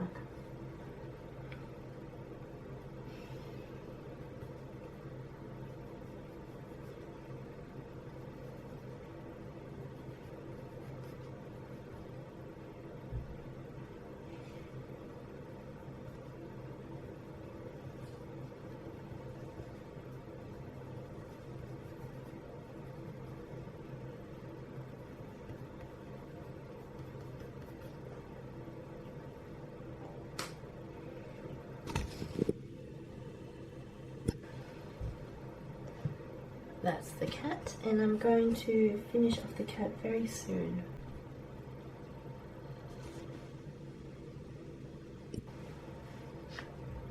Okay, I'm going to do the cat's eye in green, but first off I'm going to do its pupils in black.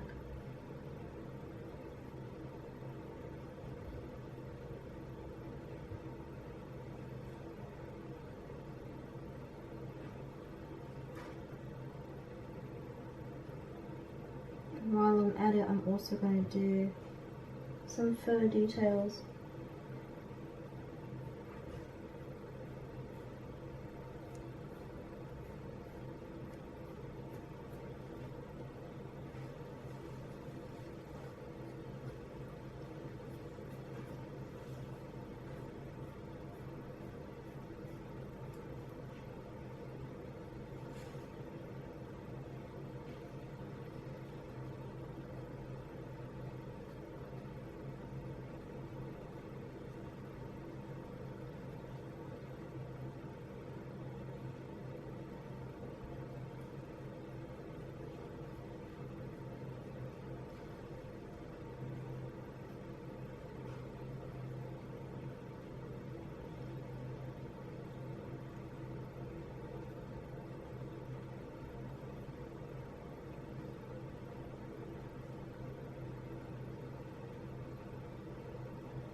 Alright, I'm going to get this spring green, which is 913, and I'm going to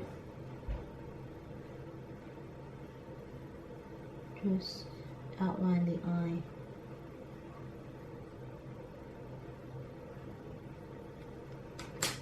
Now I want to go in with some I'm not going to pronounce his name because people always say I say it wrong, so it's 989. Circular motions blending out that spring green.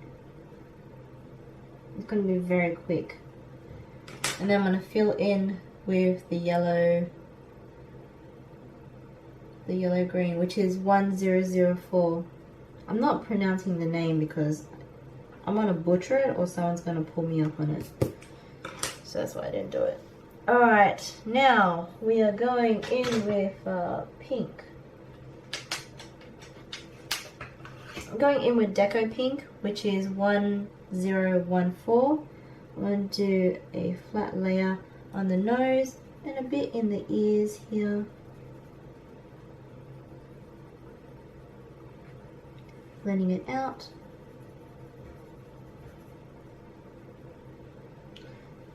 And now I'm going to go in with a dark color, and this color is called just pink, which is 929, and I'm just going to do the nose. a bit around the ears.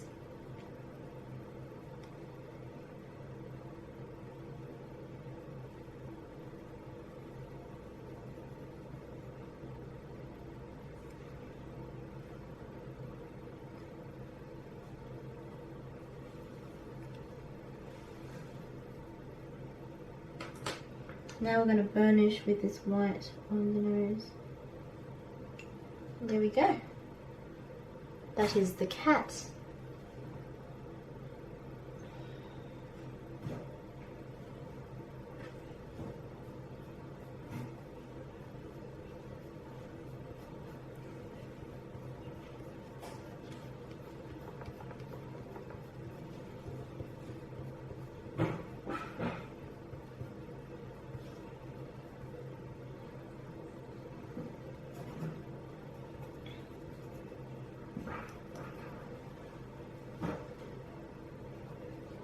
Now I'm going to burnish and fill in at the feet. I'll clear my white a little. And then, there we go.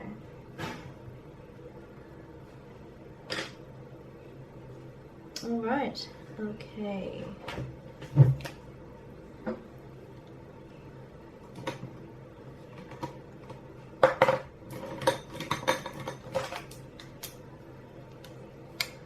I really need more posca pens. I will make sure I will go buy some.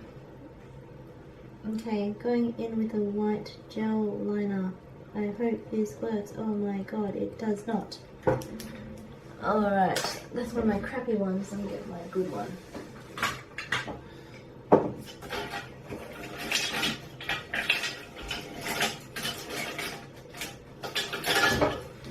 Nah, can't find it. Let's see if this works. Okay, this is my posca pen. This one's running out, I know it, but I'm gonna have to do what I got. Make do with what I have, sadly. But this will be okay.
I'll put white here on the sides, just the same as what I did with the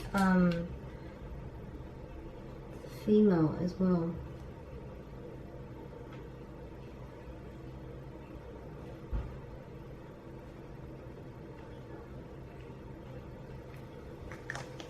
There we go, that is my kitty kit, and it looks really good. Actually, I'm very happy with it. So far, it looks really good. Let me just record some colours and then we'll move on. Alright, I'm going to do the background and then do the details last. Alright, let me see what I'm going to do. We're basically going to wing a lot of this. Okay, so as I was saying, we're going to do the background first because there's so many little details on this cat and this female that I just don't want to do it right now. I want to deal with it at the end. But the background is something I can definitely do Alright, so we're going to work from dark to light. I'm going to get some dark umber, which is 947. And I'm going to actually turn my pencil on the side like this. And I'm going to use it to create some depth.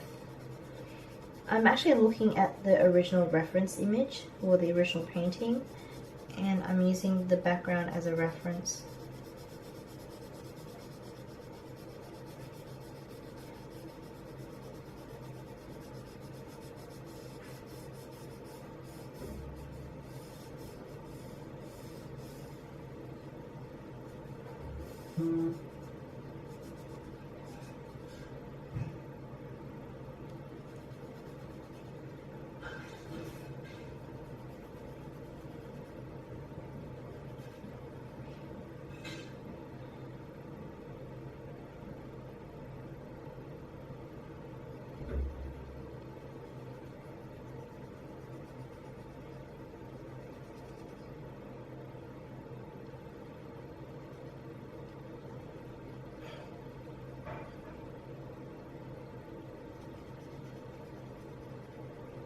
What I like about art is that it really helps me meditate and refocus myself.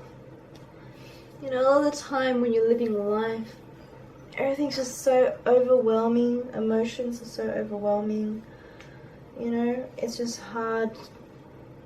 It's just hard, and like for me, art really helps me reflect and kind of pull myself together, you know. But that's what art is to a lot of people. Art is really therapeutic, and to me it is very therapeutic. But lately art has become very much work, and I think that's what's the issue with me. It's because it's becoming work, it's not becoming relaxation. And I think I need to get that out of my mindset, that what I'm doing right now is work. It shouldn't be work. It should be relaxation time. It should be considered me time. And I think when I like talk about doing YouTube, it's really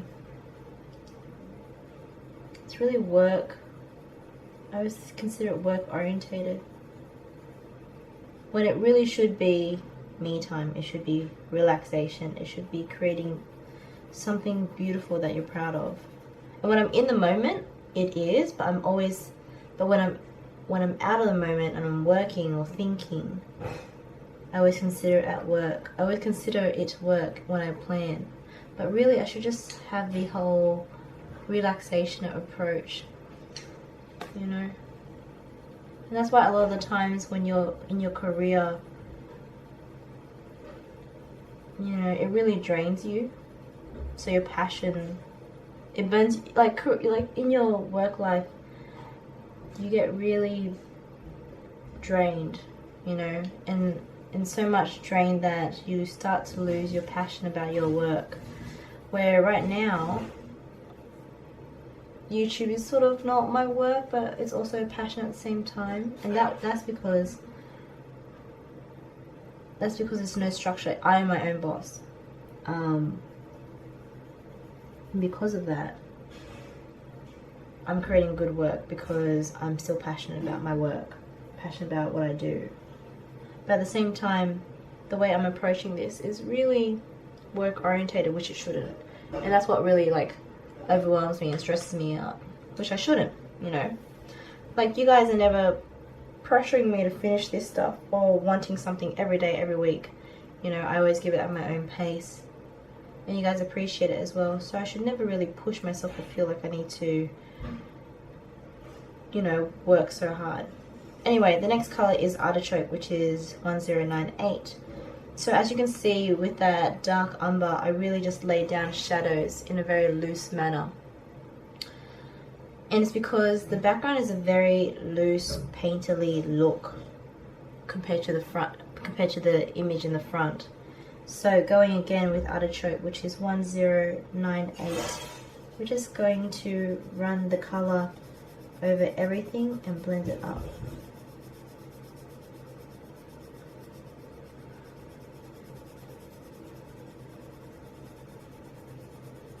What I like about my channel is like, it's art vlogging. I'm creating art, but I'm also using it as therapy or using it as relaxation for myself.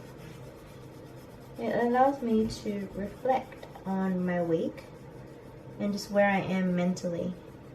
And a lot of the time when you watch me do art, you can really see my mentality come through in my art. Whatever's going on in my life, it's reflected in the work.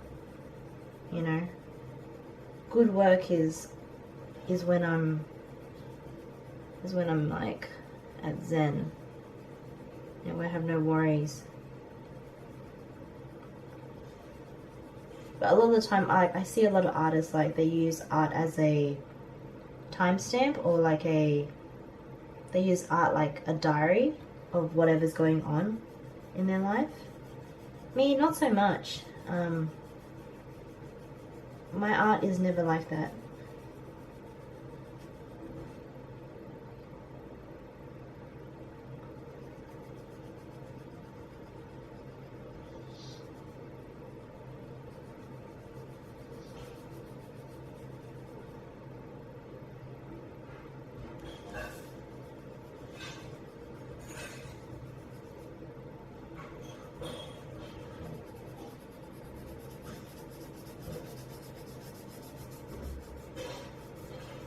So by what I'm doing now, I'm just loosely laying down colour.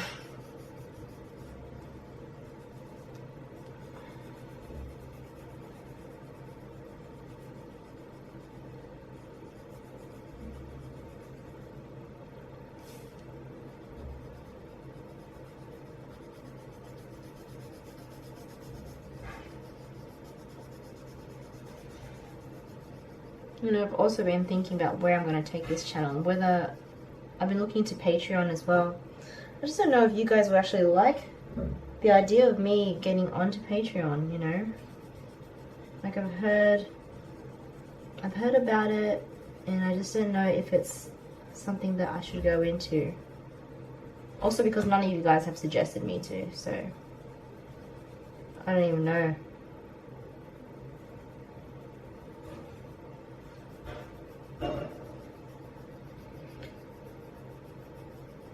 When I hit 5,000 followers, I am going to definitely do a giveaway. Whether that be just Australian based or international, I'm not quite sure yet. But when I hit 5,000 followers or subscribers on YouTube, I would definitely do one. And it will be solely based around my tutorials and running a competition that way. And everything will be funded by me.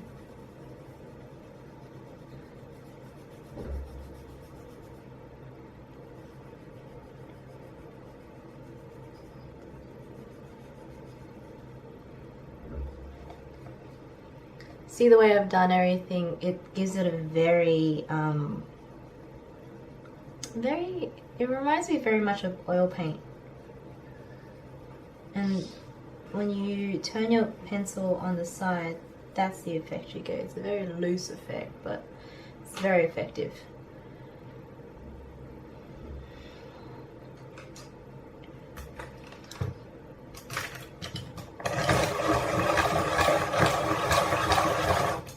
So the colours we've used so far are Dark Umber and Artichoke, and that is PC 947 and PC 1098.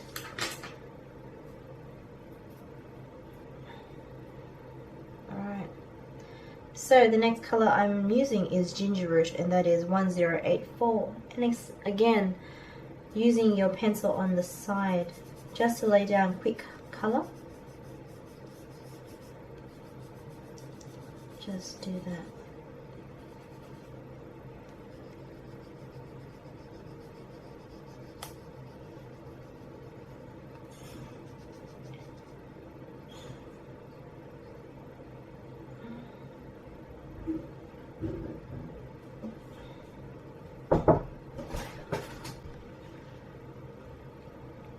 Alright, back in with Ginger Root 1084. Instead of turning on the side, I'm actually going to use the tip.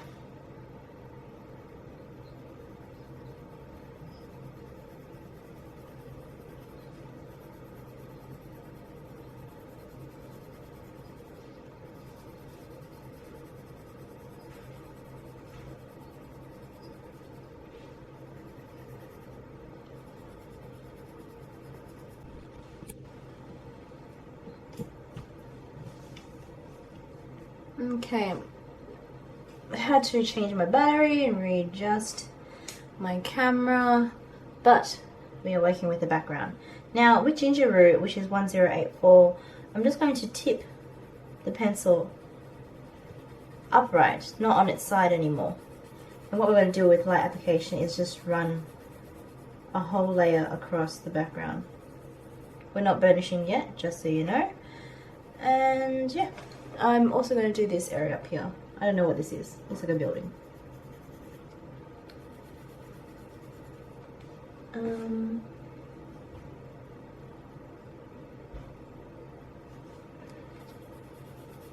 going to run Ginger Root 2 on this.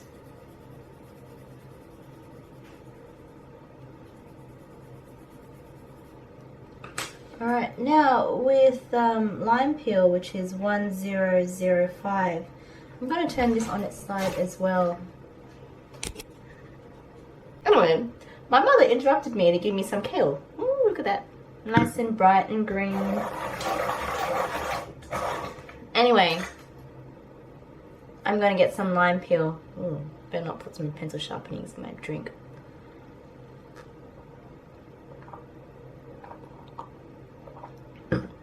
Sorry, I just want to drink my drink. It's apple and baby kale. It's very refreshing, cleansing. Okay, so lime peel is 1005, and I want to use this in the background, not so much in these buildings that you have in the background, but just this area. And what I'm going to do is I'm going to turn, oops, one reason why I hate Prismacolors, it's so fragile. I'm going to just turn it on the side and just use it to run this green in the background.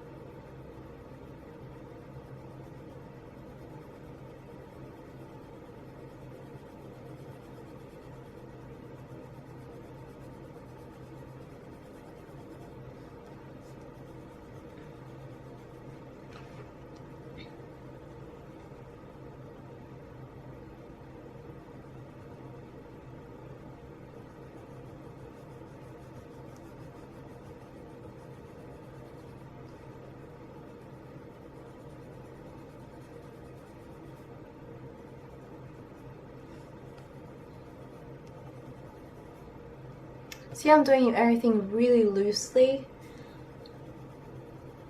I'm just giving it that very oil painty look, which is what I want. Now I'm gonna go in with this lime peel and run it through the background here. Also very loosely.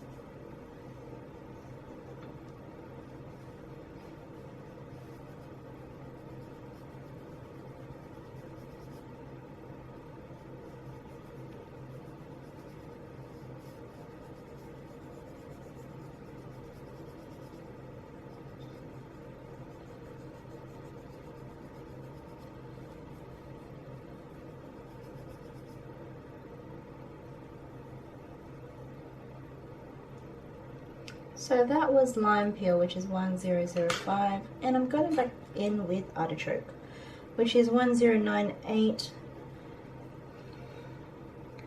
I want to run it holding it normally, not on its side, and just use it to shade.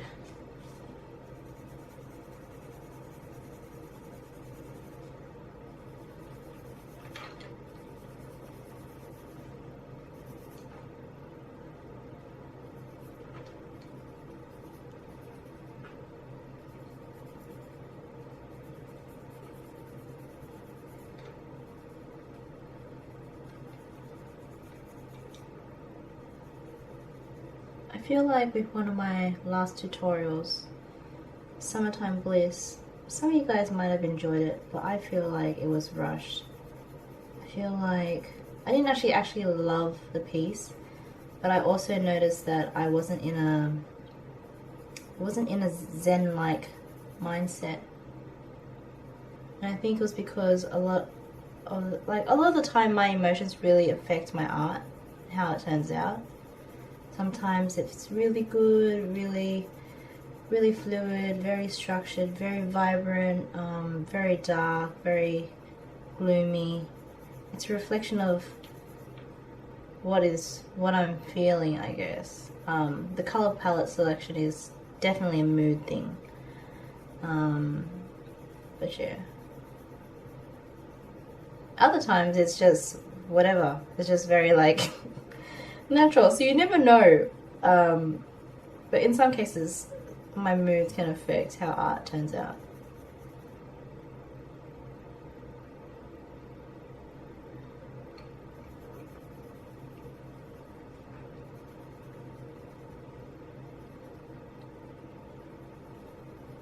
But looking at this piece, I actually feel like my mindset is very, very good. You know, like it's very zen. I think I'm very zen. I feel zen. I've been reflecting a lot, which is good. I think that's helping. Like I've been thinking, work is work, YouTube is YouTube, you know, friends and family time is friends and family time. Like I'm trying to separate my thoughts at the appropriate times. It's like right time, right place, you know. So I don't get too overwhelmed with my emotions.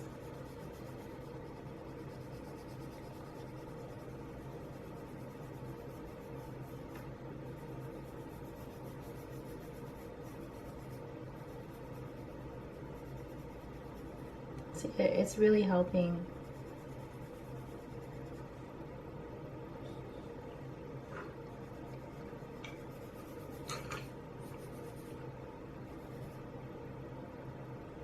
Now what I want to do is I'm going to burnish this area so we can move forward.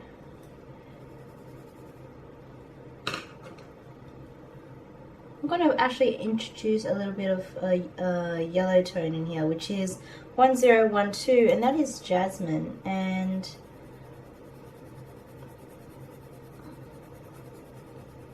I'm just going to use it to burnish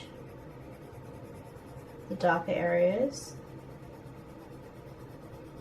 Just give it that warmth.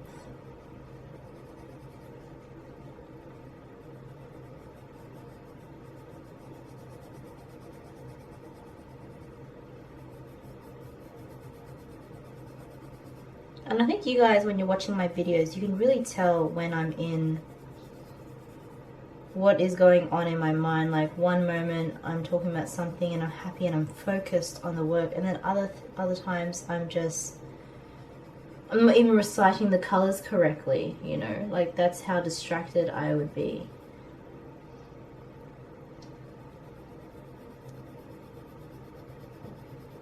But you know, like it's the process, and you know, you guys are here because you come along the journey, and it doesn't really matter because you can definitely follow along.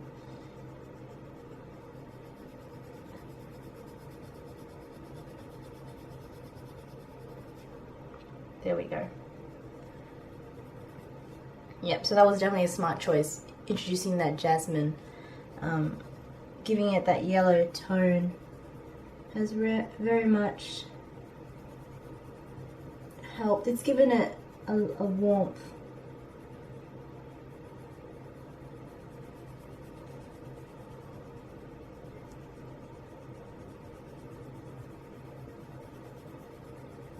But like I'm so organized, and sometimes I have to reassure myself that I should stop stressing because I am really organized. I'm way ahead of schedule, and it's not like there are deadlines. Like I can do what I want on this YouTube channel. I can do it as whatever suits me, you know. As long as I'm creating consistent content, that's all that matters. And I'm always filming, I always have things to edit. So it doesn't really matter. Okay, so now that we're done with Jasmine, we are going to go in with Ginger Root again, which is 1084. And we're going to burnish the rest of this background with Ginger Root. I really like the background because I think it complements the picture so well.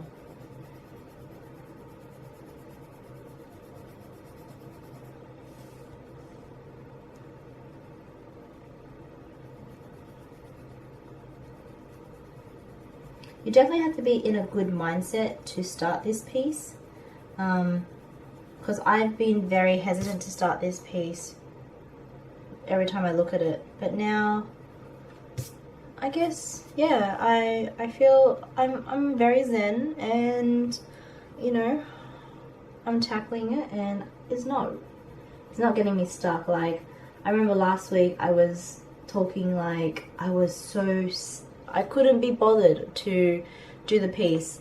I was so over it. I was so over working so hard on it. And mind you though, that Summertime Bliss one, that took 9 hours. So you can understand why I was like, oh my god, when is this gonna end? Because I did take a long time on it, which was unexpected. But yeah, like, sometimes you have to be in a good mindset to create work. Especially work when it's large. And I feel like next time when I notice that I'm not in a zen-like mindset, I should start small and do smaller pieces, not large ones, you know. Actually have been considering stepping away from pencils for a while and maybe doing another type of medium or doing another type of thing besides colouring, or maybe just throwing it in. Who knows, I haven't decided yet. Alright, I'm going to go in with sand, which is 940, and I'm going to burnish towards up here.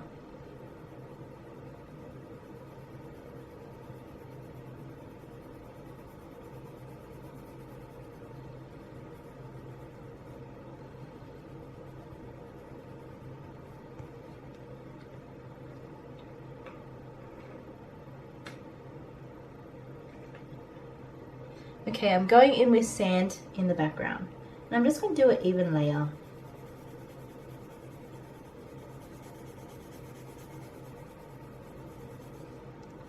But yeah, so I'm really happy with life. Of course, life is life. Like, it's gonna get overwhelming, it's gonna get stressful at certain times of the year because of certain events, and you just gotta be able to handle it. And if anything, stress should fuel you to work harder. You should use that stress positively rather than negatively, rather than letting it like affect you. So yeah, I've been thinking about how I can deal with things a lot better, but you know, I'm happy.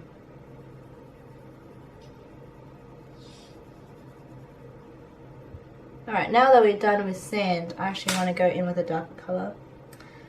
That darker colour, the darker colour is going to be Artichoke. And Artichoke is 1098, and I'm just going to use it just to do some shadows.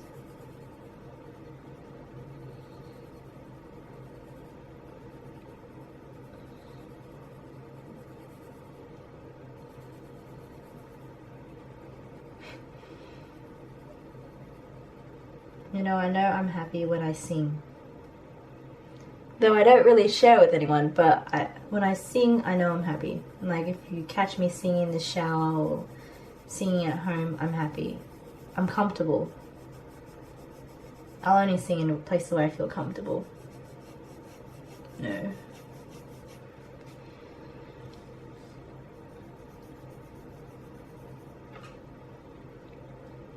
This background's gonna be very simple, guys. It's very straightforward. It's not like the front, because what I want is I want the front to catch your eye, not the background.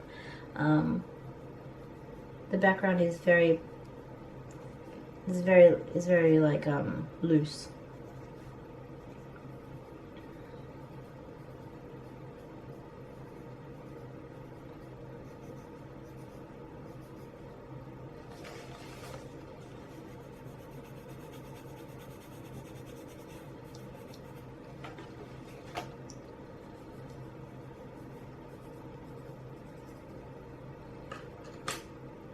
I'm gonna burnish this area with cream, which is 914.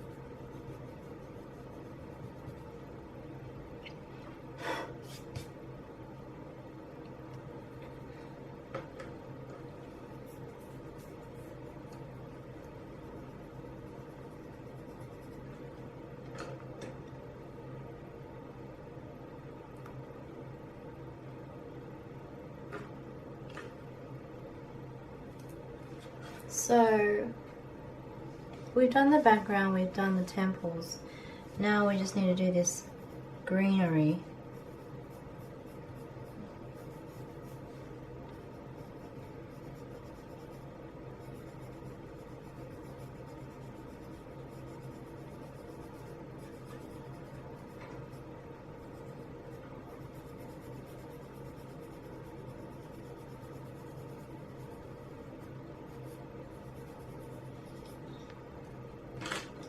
Get cream, which is 914, and I'm going to burnish this.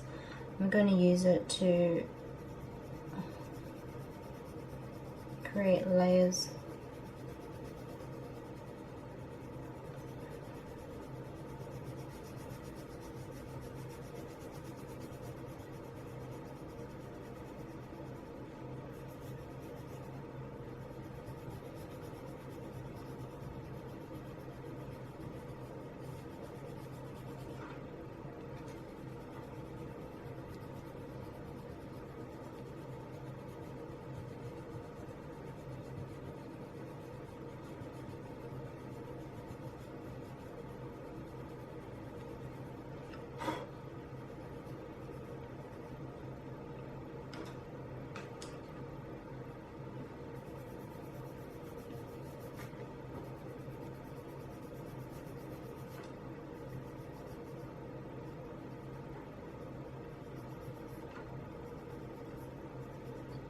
So guys, I'm going to do a get to know me video very soon, and I want you guys to send me questions, whether it be on Facebook, on Instagram, on my YouTube video below. Obviously ask me, make sure that I know that it's a getting to know me question. So ask me, getting to know Tao, ask a question like, how old are you? Where did you learn to do art? What made you fall in love with art? What really influenced you to get into art, and how did you do it? Or what do you do for a living? Blah blah blah, you know. Do you color for a living? Obviously not. I wish.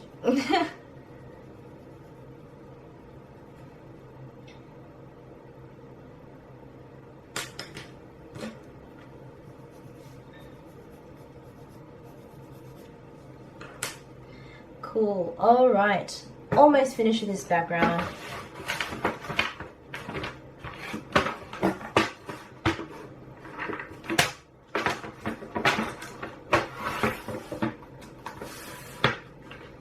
Now, I'm getting sky blue, and I'm going to color the sky, which is right here.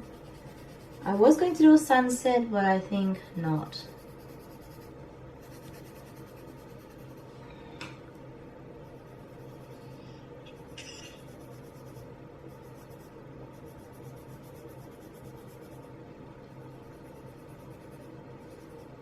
I think I'm very fortunate to be able to be have an artistic aspect in my life.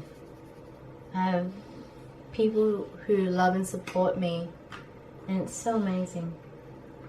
I'm very lucky and very fortunate. A lot of people I know, especially in my culture, in the Asian culture, parents just don't support it, and I have people in my life who do, you know, and my family and everyone, and I got a whole team cheering for me, and it's so great.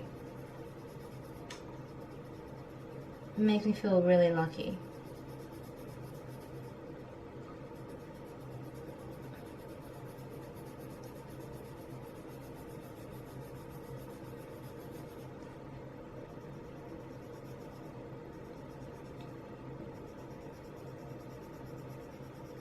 So this blue sky is going to be very simple. I got two colors here, which is Caribbean Sea and Blue Sky, and the first color I picked up was 1086 and the second color I picked up was 1103, and it's very straightforward. We're going to blend in a gradient up from dark to light.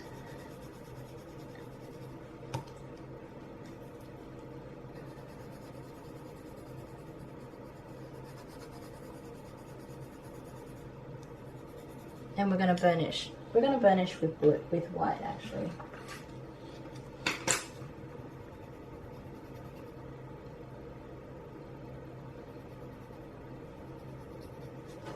And being mindful, we're going to do directional strokes. So working this way.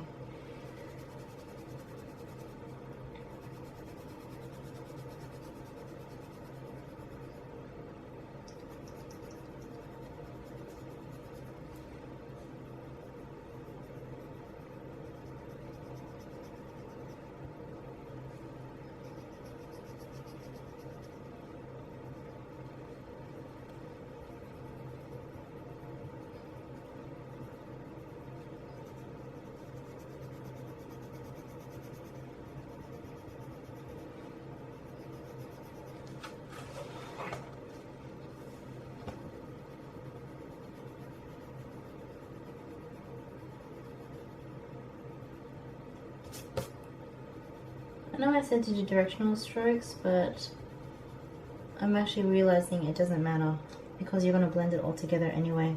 You're basically burnishing all the layers together.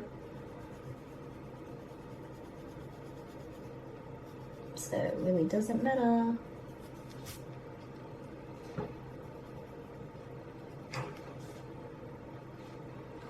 Alright, zooming out.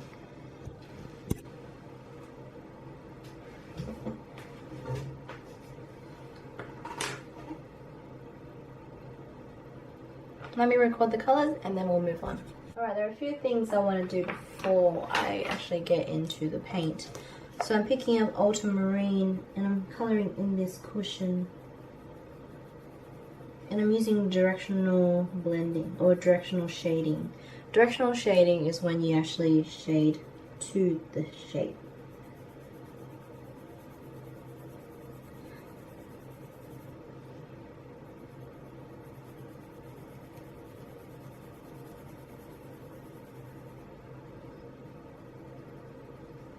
This is probably one of the first techniques I learned, and I was probably 12 when I taught myself this technique.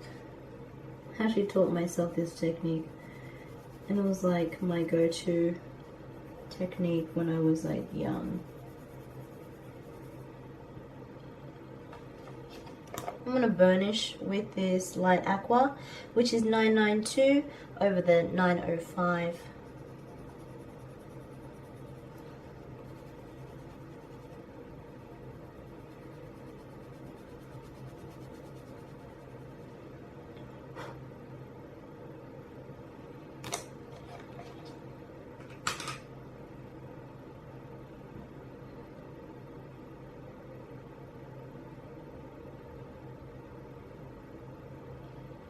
Alright, I'm going to go in with another colour, and that is, I want to go red, but I don't think I will. I think it's too much for the colour palette that we have going on right now. And so what I'm going to do is, I'm going to use this light aqua.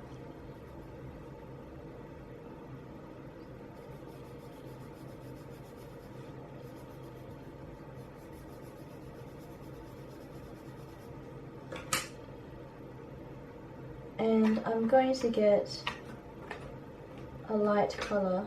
This color is powder blue, which is 1087. I'm going to burnish right here at the center and bring it out. And then I'm going to get a darker color, and that is black.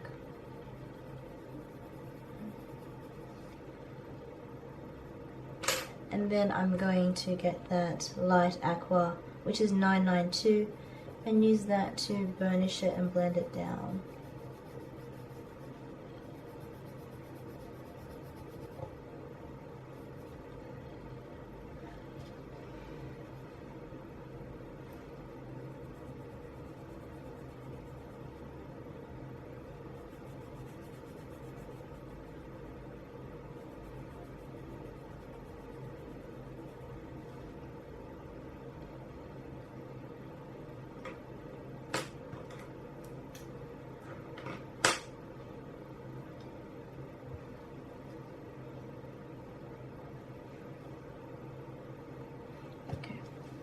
Now let's just look at the jewels.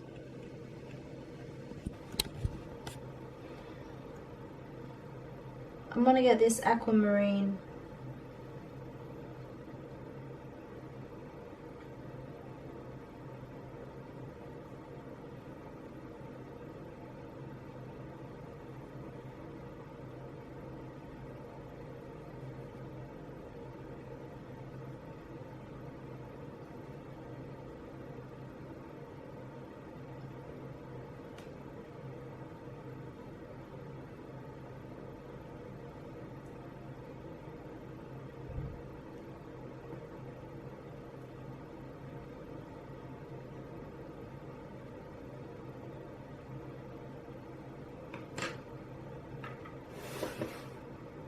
I'm going to get a red, and this red is Scarlet Lake, which is 923.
I'm getting a processed red, which is 994.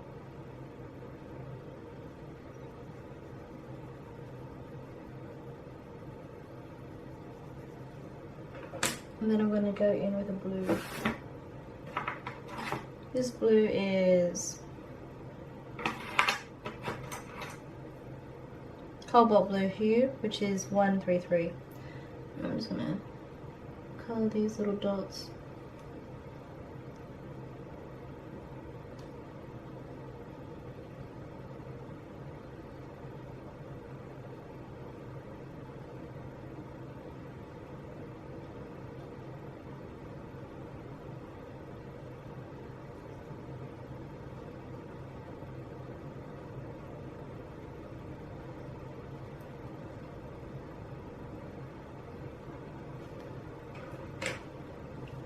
Now I'm going in with a green.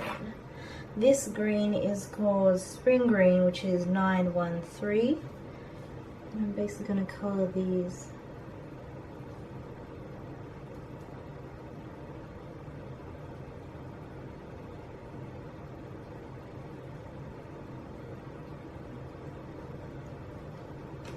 I'm I'm going to do the bracelet with the scarlet red.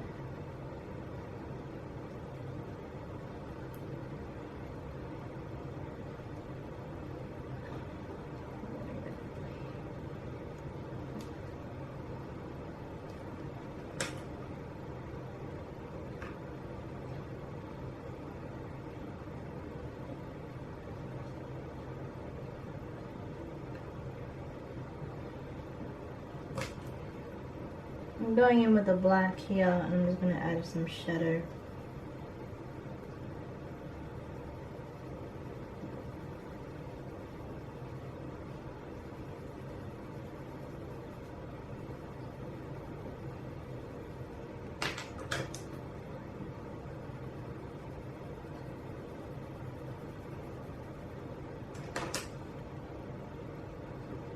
Alright, let me just get I'm going to get a colorless blender.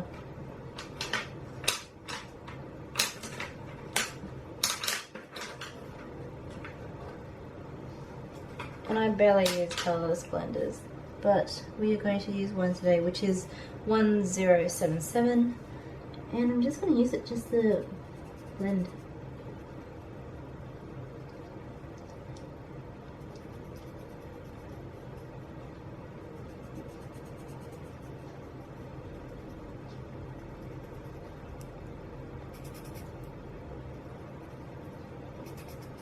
So when using a colors blender, I do always recommend cleaning and changing the colors when you change colors, you know.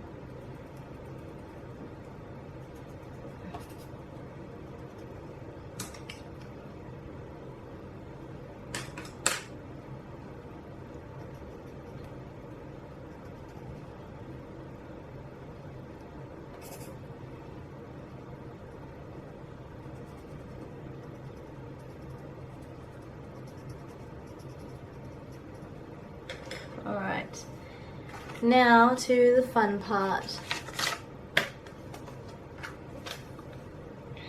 I have here my Pentel Aqua brush, and I have the Finetec Gold Mica watercolor palette. I'm going to use the Arabic Gold, which is this one.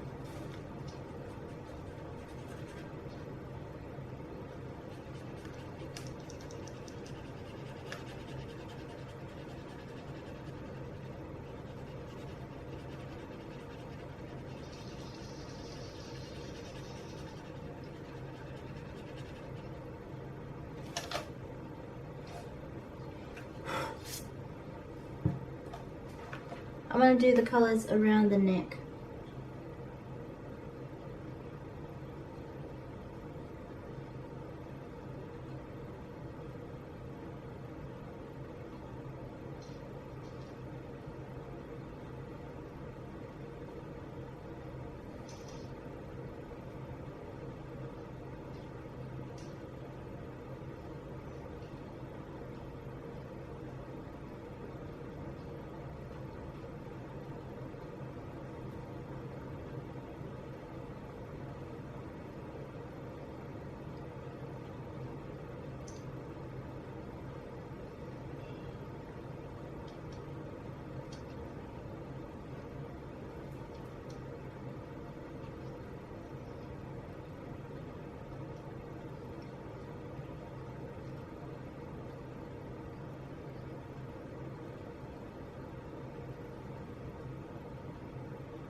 Let me zoom out, and now I'm going to paint the chair gold.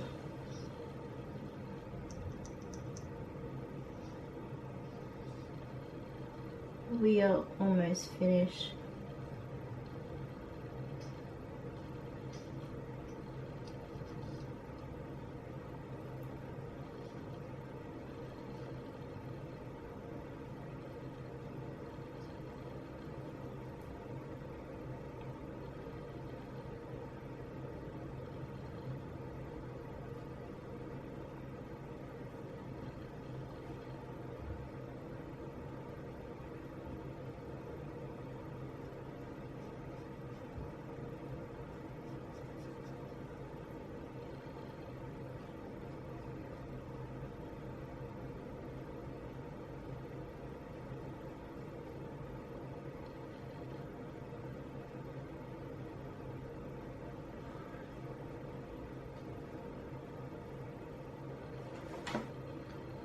Let me zoom out.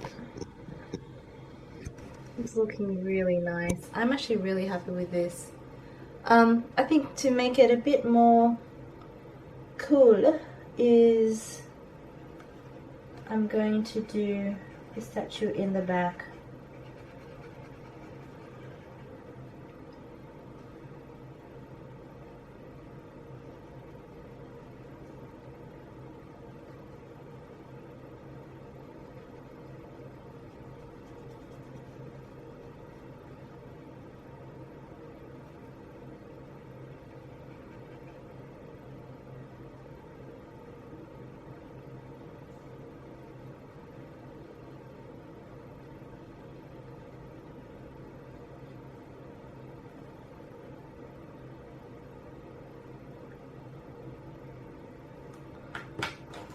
I'm going to get this black.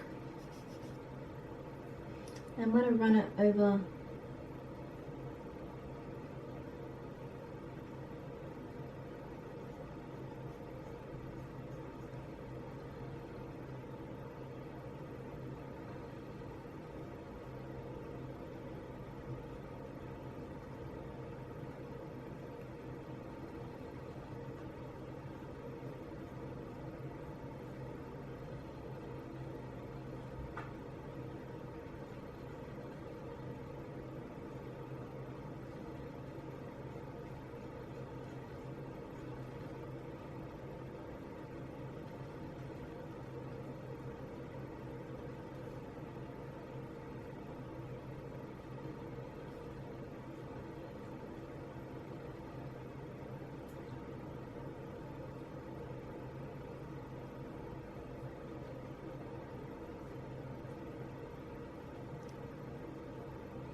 So I've gone over the paint with a black pencil, give it some shadow, and now I'm going to go over this in black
So what I've done is I put black in the background of that statue, and now I'm going over with metallic paint, or the watercolor one, and painting it. So you can still see the black beneath, but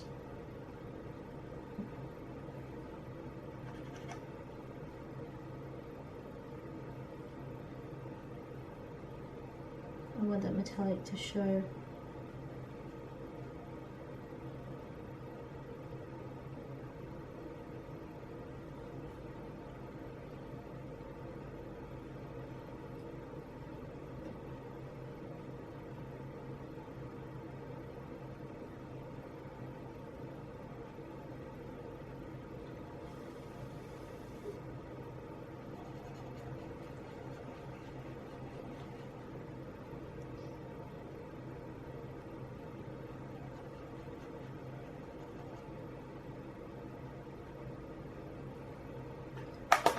Alright, let me zoom out. This is my rendition of Sanura, and I hope you guys have enjoyed it. If you have any questions or any comments, please comment below, and as always, I'll see you guys next time. Like, comment, subscribe, and yes, I hope you guys have enjoyed, and if you have any questions and whatnot, just comment below. All products and colors will be listed on the screen. I am considering doing a Patreon. All Patreon users will get the color charts, which is this on an annotated chart, as well as other features as well. But if you guys have enjoyed and want to follow this tutorial, the tutorial will be up and the colors will be listed within the video. If you have any questions, ask, and I'll see you guys next time. Bye!